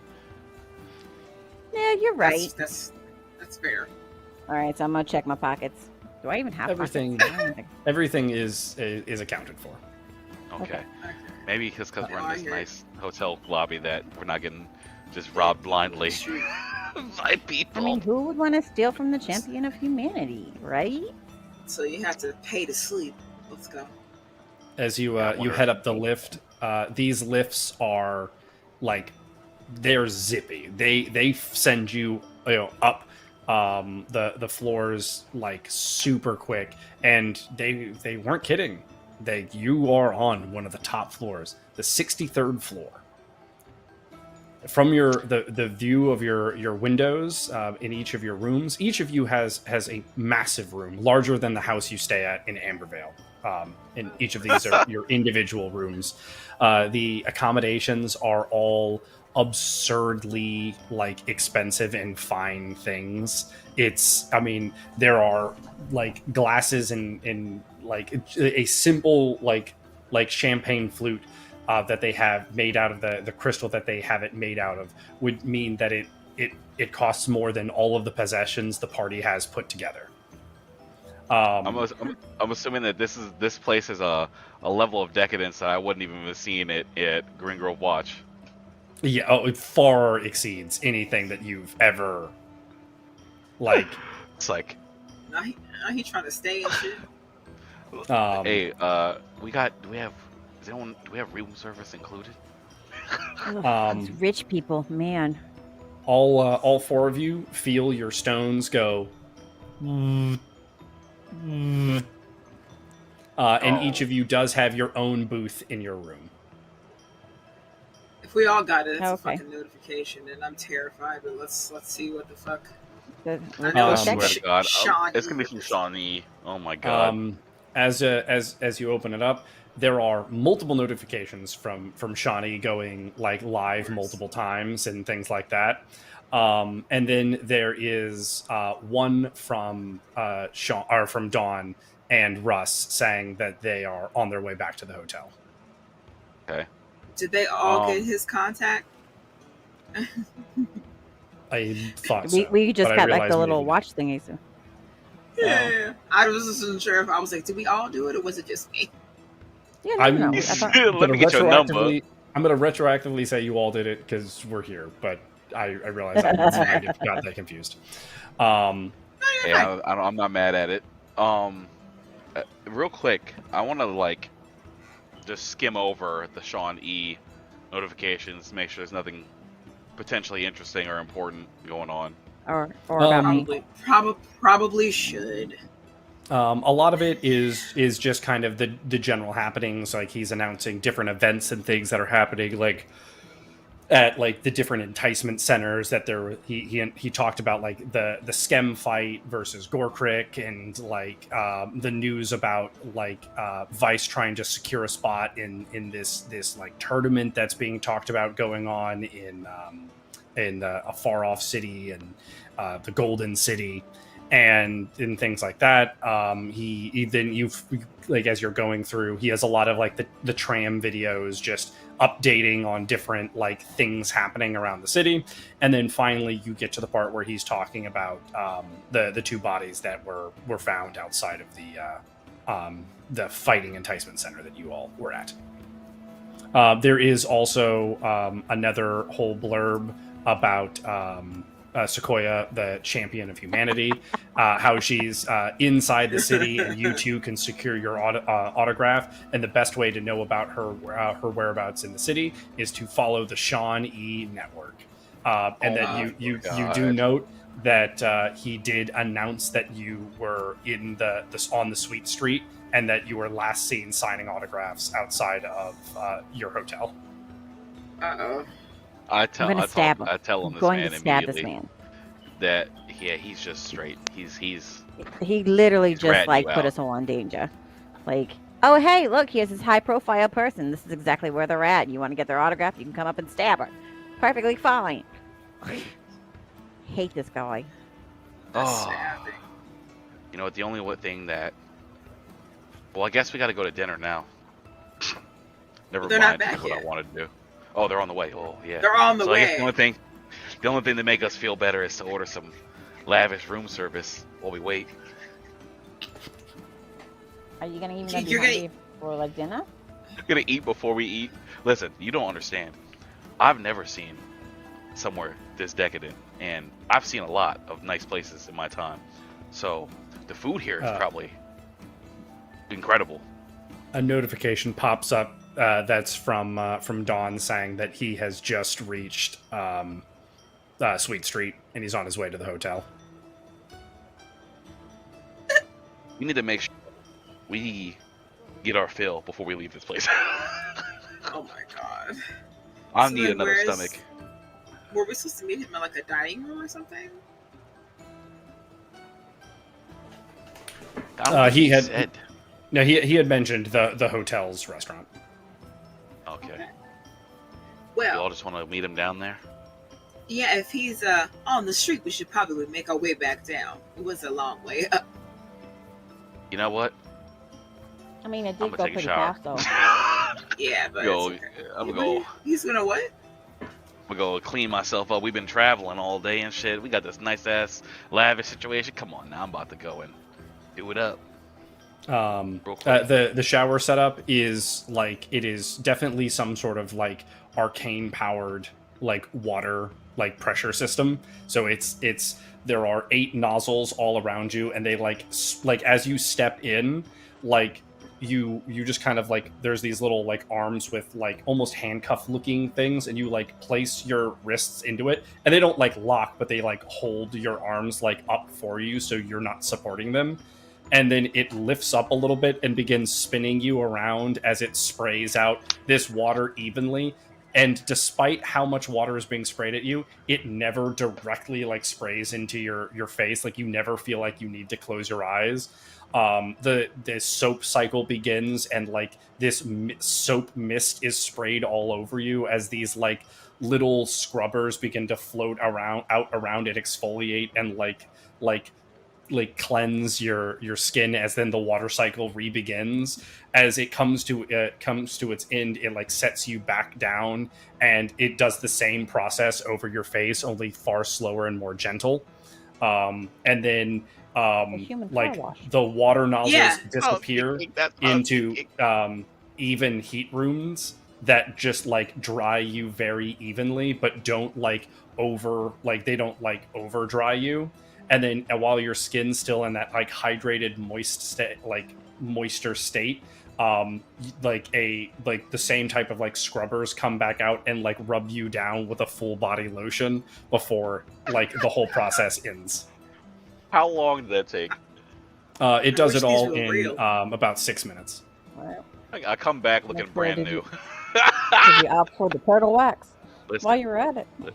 listen, y'all gotta try Look, you this. put oil over the lotion. Listen, I didn't have Right. to do anything. Just it washes you by itself. Also, when you exit the shower area, like you exit and it just like slips on a bathrobe for you, and the the bathrobe perfectly regulates your temperature, so you never like overheat or over cool down, and you don't know how or by what or by who, but the room basically has selected your outfit for you. And as you look over it, you're like, I didn't own this outfit when I got here, but it is like the pinnacle of something that you would pick out. This is just my style. But Listen, now look, we got. it washed me. It went shopping for me and got me a whole outfit. I didn't own this shit when I walked in there. Y'all just after dinner, y'all gotta try that. He's just looking. He's glistening. His scale shining. I'm almost afraid to try it because in my mind, I'm thinking, did it say that on the contract? Was that included? All it said Nickel and was dime. we could stay here and we were going to have food. I don't remember what else it said. There. Was the shower included? This is a valid question. It's a valid concern. She does make a good point. I don't know, but now you're scaring You me. may I have don't really just trust paid anything with $10,000 for that fancy shower. No, I refuse to believe that. Let's just. Now I'm scared. Let's just go. Can we, As- can we check? As you, Can we check? Can we review this contract? We ain't get a copy. He did mention all the amenities, you know, but like, did he mention all the amenities were included? Epsilon does have the contract. Oh, reading over the contract, you would note that amenities are covered in the room. Oh, Okay. y'all almost gave me a heart attack. It's all included. Look, that was a valid question. Okay. That As, was a valid Almost. question. Was a As very valid you, question. I don't trust nothing with Procurement Inc. If I had died, I would have haunted both of y'all for the rest of your days. Hey, it ain't our fault you don't like to read. I read this contract several times. You didn't read the contract. Do we have time for fancy showers? I also not don't have. anymore. I don't do anything extra. Okay. As you Okay. you all make it to dinner, the I smell incredible. there's a table already set out. Dawn and Russ are waiting for the two of you, for the four of you. Sigma has opted not to come to dinner, Of course she did. though there is still a seat empty as you all sit down. These cold marble chairs instantly regulate themselves to a comfortable temperature, and despite the fact that they look like they're made of stone, as you sit in them, they're soft and plush and perfectly contour, and you feel like you're floating at the table. The glasses in front of you each begin to fill themselves with a beverage that, as you look at it, you're like, that's what I want to drink. Whether it be water, wine, you know, a fruit beverage, a mixed drink, it doesn't matter. That drink is in front of you. And trying to make Epsilon be so sad in the future. Just showing him a whole new level of opulence that he has to strive for now. I don't know that I trust Dawn- this kind of arcane. I don't know how I feel about that. Dawn Guys, says we're just waiting on one, and then they'll activate the ordering service. But it's good. It's good. Who? The one. You know damn. We're just waiting on one of our teammates. And shortly after, like a couple of minutes, you hear, I cannot believe it! Are you kidding me? Guys! What's up? As Shawnee Your sits down teammate? in the open seat. Oh my god. He's one of your teammates. Yeah, I mean, My he's one of our God. teammates. He fights. I don't know so much about fights, but he helps, get publicity for the team. She's Can you like, put him "Can in I a fight? Yeah. Dawn waves his hand over one of the runic controls to his right, and within seconds, waitstaff is out, and you have a napkin bib perfectly put on, and while you're talking and moving, but you're never touched, as they perfectly come in and do this. The silverware is set for the meal that you're going to have. If your meal requires a knife, you have a knife. If it doesn't, it doesn't. And then they bring out plates and present them, and they pull off the tops. Again, you find yourself looking at the exact food, the exact meal you wanted. Whether it's plant-based and it's locally sourced and like properly obtained for Sequoia. Whether it's succulent and savory and expensive and opulent and over the top for Epsilon. Whether it's that perfect dish that you were so used to having it you can't have anymore because the people who made it at Keep Kolok they didn't make it. That home-cooked perfect meal is in front of you. Each one of them prepared to the perfect standard. Time out. They go to open up Tavish's joint and it's just nothing. Tavish's plate opens up to a bunch of very odd-looking and mismatched foods. Like his definitely looks the weirdest, but as he begins to eat it, you could definitely tell that these are all substances that trigger something in him, and they are similar to that of like a mud wine, where they're so potent in something that he can taste, feel, or experience them in some way. They just How gave is he this man eating? the Does he still have his spiciest helmet on? curry possible. Tavish is doing this. He's like lifting his helmet and he'll eat, and then he lowers it back down. After he Tavish. does that, after he does that, but one time, a waitstaff comes over with basically a dining helmet. It looks almost identical to the helmet that Tavish has, save for the color and make. But it has a metal flap for him to be able to like open and lower rather than lift his whole helmet up. A dining helmet. As Tavish goes to like pull his helmet off, the waitstaff like covers him in a curtain so he can change in privacy, and then re-shows Tavish with his current helmet on so that he can eat so in comfortability. And you're eating, you get a little bit of food on your chin, the hand comes up and wipes it off for you. Luxurious. As Soup's hot, it just blows it off for you. Oh god. Through the course of the dinner, each of you may inquire about something. So, what is something that each party member would want to inquire about over the course of dinner to one of your guests, Dawn, Russ, or Sean E? Sean E.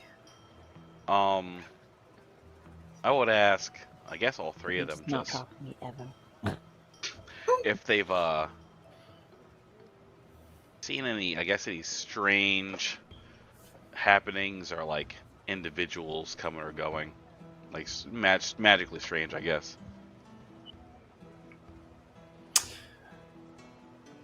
Can't say anything comes to mind personally, but it definitely depends on the district you're in. Dawn replies to you, and he kind of looks over to Russ, and Russ is like, "No, it definitely depends on what district you're in. The Fortuna can be a little interesting to say the least, but same with the Nexus. It kind of draws a certain crowd."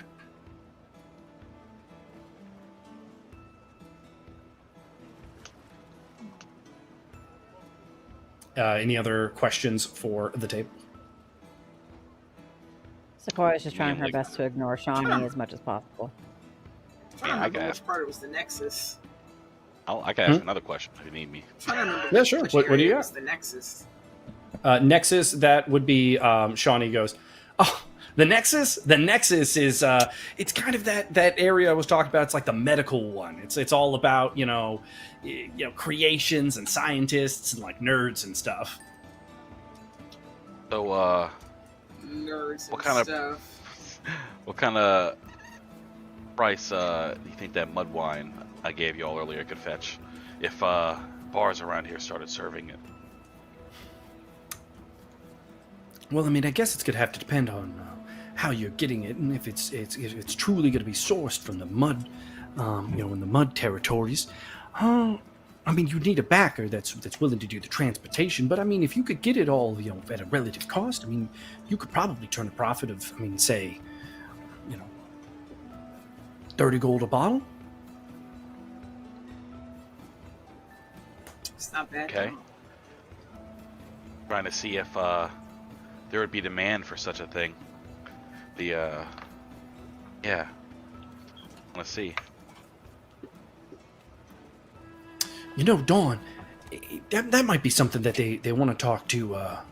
If you go to Fortuna, you might want to talk to Vito about it. If it's a deal, he's the one to talk to.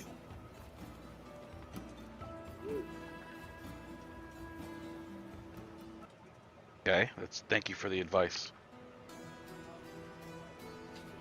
Anything for some delicious mud wine. Ooh, delicious mud wine. You would note that the glass that filled up for Russ is mud wine. Okay, that's funny. Also, I guess thinking about it off the top of my head, I'm assuming that Mudfort does not really have any history with Vice, in the same way they do with Ambervale and Keep Kolok. I guess so. Yeah. Dawn kind There's of not. ignorantly shrugs. I'm just thinking about it. Would they be more amenable to trade with the people that they have no prior sadness with? You know what I mean? Prior sadness. Sadness? You know, another reason why, Vito the Viper might be the right person to go talk to is, he is an orc. So perhaps maybe they know each other, right? Yeah. Yeah. All right, I got you. Thank you. Hey, of course. Anything else from the party? If you had to choose one particular area, and Vice to go to before we left, what would you suggest? Well, I suppose that's, what are you into? I know, I'm asking your opinion. Well, that's the best part about Vice, is there's a little something for anything. Are you looking for something that's gonna get you going, give you a little pep in your step? You looking for something more physical, something that might be a little daring to the flesh, a fight, something to really get the blood going or blood spilling? That's you really can't go. Or you're looking to spend, make, or lose some money. After what we saw happen earlier, I don't think I'd want to go. I feel like I asked a simple question. He's still trying to sell me something. Right. All I can say is the answer is different for everyone. I'm asking you for your answer. For me, my destinations every day is on the tram and then wherever it takes me. It's all about that content. It's about that Sean E. legacy, baby! I'm so sad while I'm eating my food. This man What? Someone get this man out of here. What you said? Why are you talking to this man? Why are you so my obsessed God. with the viewers? Why do you need this much attention so much? It's just, Sequoia, stop. Don't ask him nothing else. Stop. where you from? Where'd you come from? Born in the city. Mm-hmm. And your parents? Never knew him. Did they not give you enough Shawnee love? Not enough Definitely not, attention? because I've never met him. I see. Do they have orphanages What, here? what happened to Well, you? you can call them orphanages. Realistically, I was raised up in a gang. Oh my God, he says it so happily. In a gang, huh? So how did that Oh. change from your gang activity to your Shawnee whatever nonsense? Well, I like to think that you get to be whatever you want in life. And I realized that I didn't want to just be some nobody crook trying to, jip Rudy's on the daily. I wanted to be someone that someone could talk about. So that's why I recreated myself as Shawnee. What's your real name? Sean. Sean? Okay. Yeah. Why the Sean E? What's with the E? Well, I wasn't really given a last name, and you know, Oh, by so the that's time I you. kind of Okay. like I realized that, you know, people had that, I just kind of said, well, you know what? Why have a name when you could just have a title?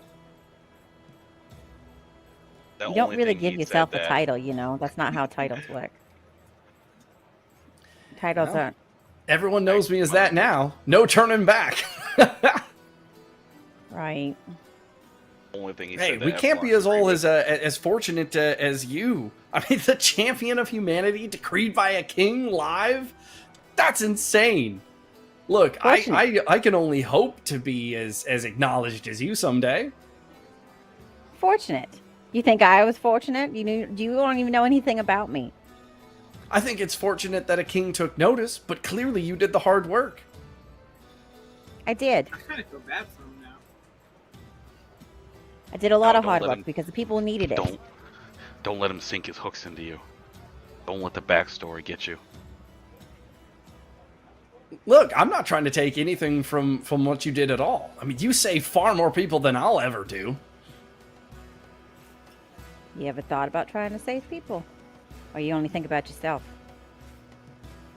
I like to try to educate people in the city. Educating, but only about the locations, not what any of the actual problems are in the city. You ever tried to do anything to help them? People have tried. I mean, a lot of people have died. Yeah, and no one seems to care.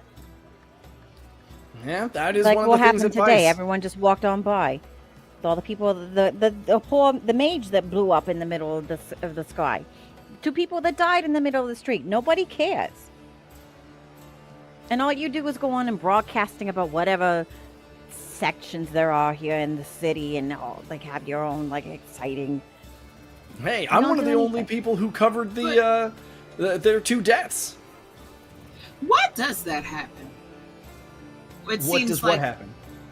it seems as though when things like that happen, it doesn't really. Nobody seems to care.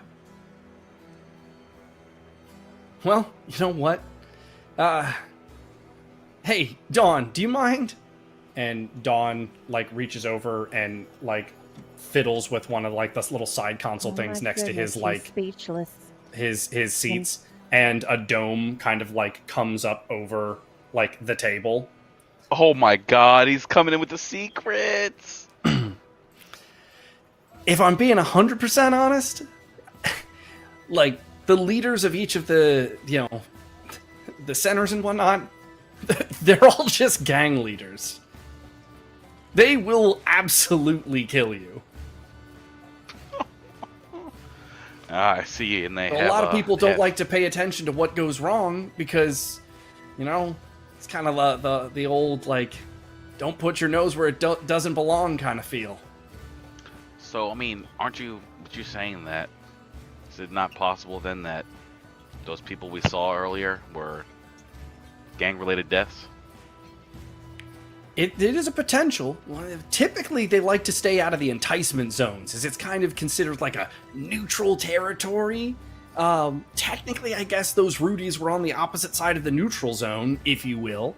But you know, it's still really close. And besides, typically you don't see too many fresh Rudies get killed like that because you can't make money off of corpses. So, what do you think happened to them? Why do you think that happened that way? Honestly, I don't know. I mean, I don't see a whole lot of things like that. That's why I was hoping that you guys would have some insight. And yeah, Sequoia, you may have, if this is gang-related incident, you may have made yourself a target.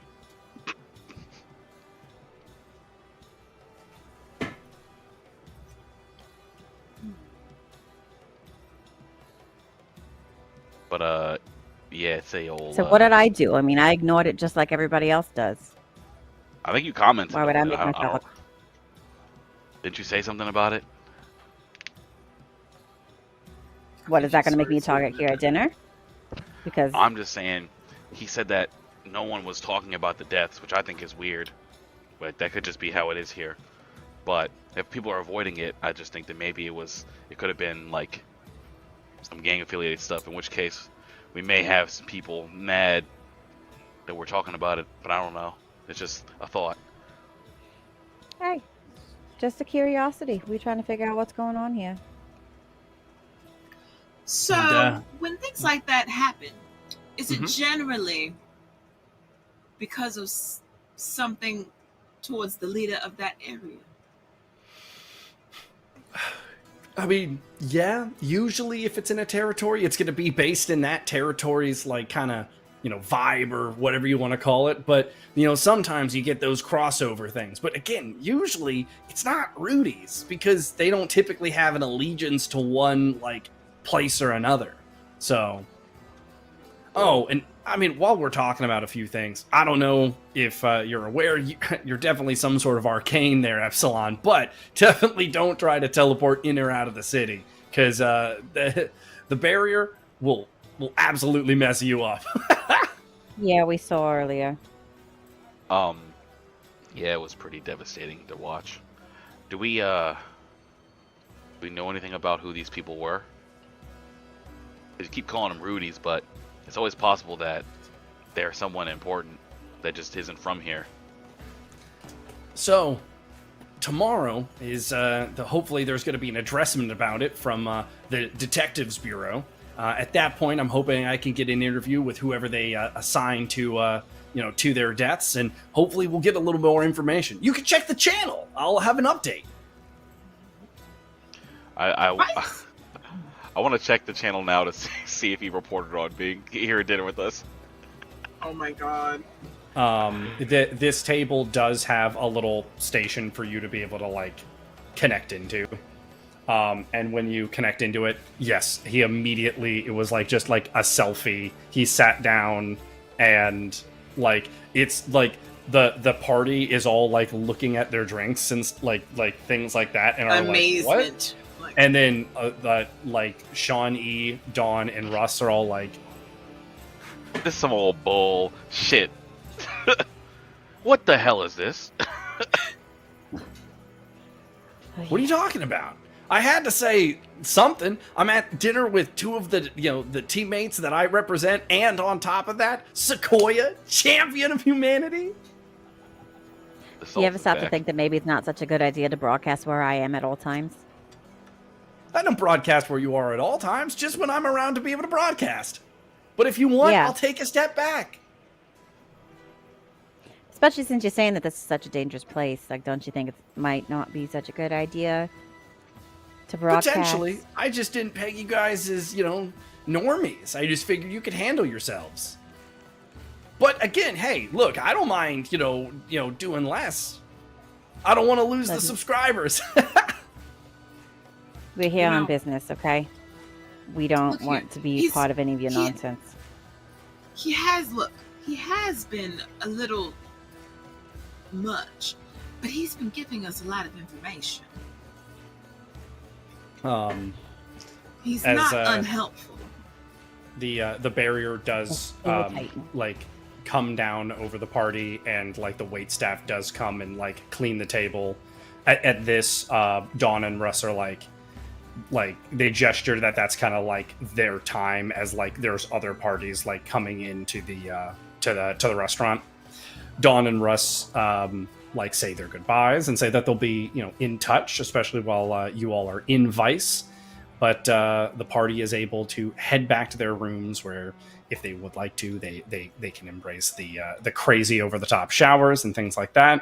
As you each lay in your beds for the night, the second you lay down, the bed morphs into the perfect mattress, whether that's firm or soft or fitted, or you never find yourself having too many or too few pillows. You never find yourself over or under covered by the blankets. As you wake up the next morning, your clothes that you wore during your travels are all perfectly cleaned, spotless, restored. If there were rips, tears, or any blemishes within any of the fabrics, there aren't anymore. As you end up having the perfect breakfast, just in general, Like everything that you experience is just to the exact specifications in which that you would find most comfortable. Somehow little too Sequoia's perfect. pitched I through don't- all of this. Yeah. Having a lavish ass bagel. The party is I informed. am, yes. The party is informed that their vessel is ready early, ahead of schedule, and they are able to set sail back to Ambervale. The travel to Ambervale is completely peaceful. Not a blemish in sight, as they're able to set sail early in the day. The sun is shining the entire time. The wind keeps the masts at full sails as they are able to pass by the Hermit's Hollow and Green Grove's Watch into Ambervalian waters as they arrive at the port.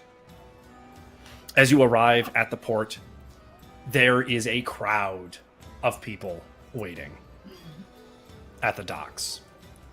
And you see the royal guard there as well. As the king himself beckons the ship to the dock, you see that other trade vessels are being held at bay as your boat arrives. And as you all step out, the king booms out over the crowd. I spoke it! I told you of the tales and the deeds that Sequoia would bring back here to Ambervale. This medicine, this food, these resources are the exact reasons why she is the champion of humanity. These great deeds could be brought about to this city by none other. We, of course, show respect to her traveling companions. But without Sequoia at the helm, these types of deeds would not be achievable. We some fucking squires. Immediately, like different workers and things like that are unloading all of the supplies from that are for the Mudfort. These will be placed upon a caravan to be sent to the Mudfort within a day, because these supplies can be held up no longer. Thank you, Sequoia, again, for achieving this from the city on the far coast of Vice. Sequoia! Sequoia! Sequoia! The crowd booms adjacently to the She's king. just like, Aw, thanks, guys. The party boards a small cart with the king, and he talks to the party about how like influential like this has all been, and how much this has sped up the efforts with the Mudfort. He also speaks on how much more of this could be prevented in the future if Ambervale were to have a port at Vice. And that you all, knowing the infrastructure of Vice and having been there, are the perfect candidates to send back to the city to secure this deal. As you arrive at the Royal District, there are a bunch of like contractmen, basically some legalmen and things like that, and they're writing up different versions of like allowances and acceptances for you to operate on behalf of Ambervale as you head back to Vice. These are things like amenities and stays. You'll be staying in some of the finest rooms. You'll have access to the coffers of Ambervale itself, so long as it meets the requirements of bringing a port for Ambervale to Vice. All of this conversation is at the feet of the statue of Sequoia, which, standing here now, you realize how much larger it actually is than it appeared on the screen. The statue is easily 40 feet tall. Holy my shit. goodness. Solid gold. The statue is of Sequoia kneeling down, reaching into this burning wreckage of this fallen ruin place, with one hand wielding up to the sky, catching a lightning bolt, and the other hand reaching down and helping a small child from the ruins. And a plaque that states, my God. Sequoia, champion of humanity. You know, Oh, she's can't be mad eating this about up. this. Yeah, can't be mad about this. Because I would not have been able to do what she was doing out there. Can't even be mad. This is well deserved. The king then states that you will be sailing back to Vice this same day, Oh my god, bro. We just got here. but you will, to help expedite your travel, you will, for pomp and effect, be sent back in the royal, one of the royal vessels. Oh my god. There's a few Nice. things that still need to be prepared before you leave, but for now, to take your rest with what time you have, as the remainder of it is prepared. And with that, so concludes this session. You survived You know the what? Tavish show. This, How's it feel, Adam? This in our little outro bit, I am going to say each of the of our party members here is going to gain a minor cinematic token. So one minor Hey. cinematic token to each of our party members, including Tavish, even though he is only here in spirit and my poor representation of his voice. Didn't hear as much Mr. Krabs though, so that's good. yeah, it was You good. did good, Adam. I had my moments, but we will be back. Let's see here on the 26th. So the 26th will be our next session as we venture back to the city of Vice, this time for a whole new set of deals, because we know how much Epsilon loves doing deals. But until such a time, thank you so much for tuning in and watching, whether that is post us being live or you watched us here live. And for tonight, goodbye. Ah, For the champion it's of humanity. empty. Sequoia, Sequoia, Sequoia, Sequoia. I'm telling you,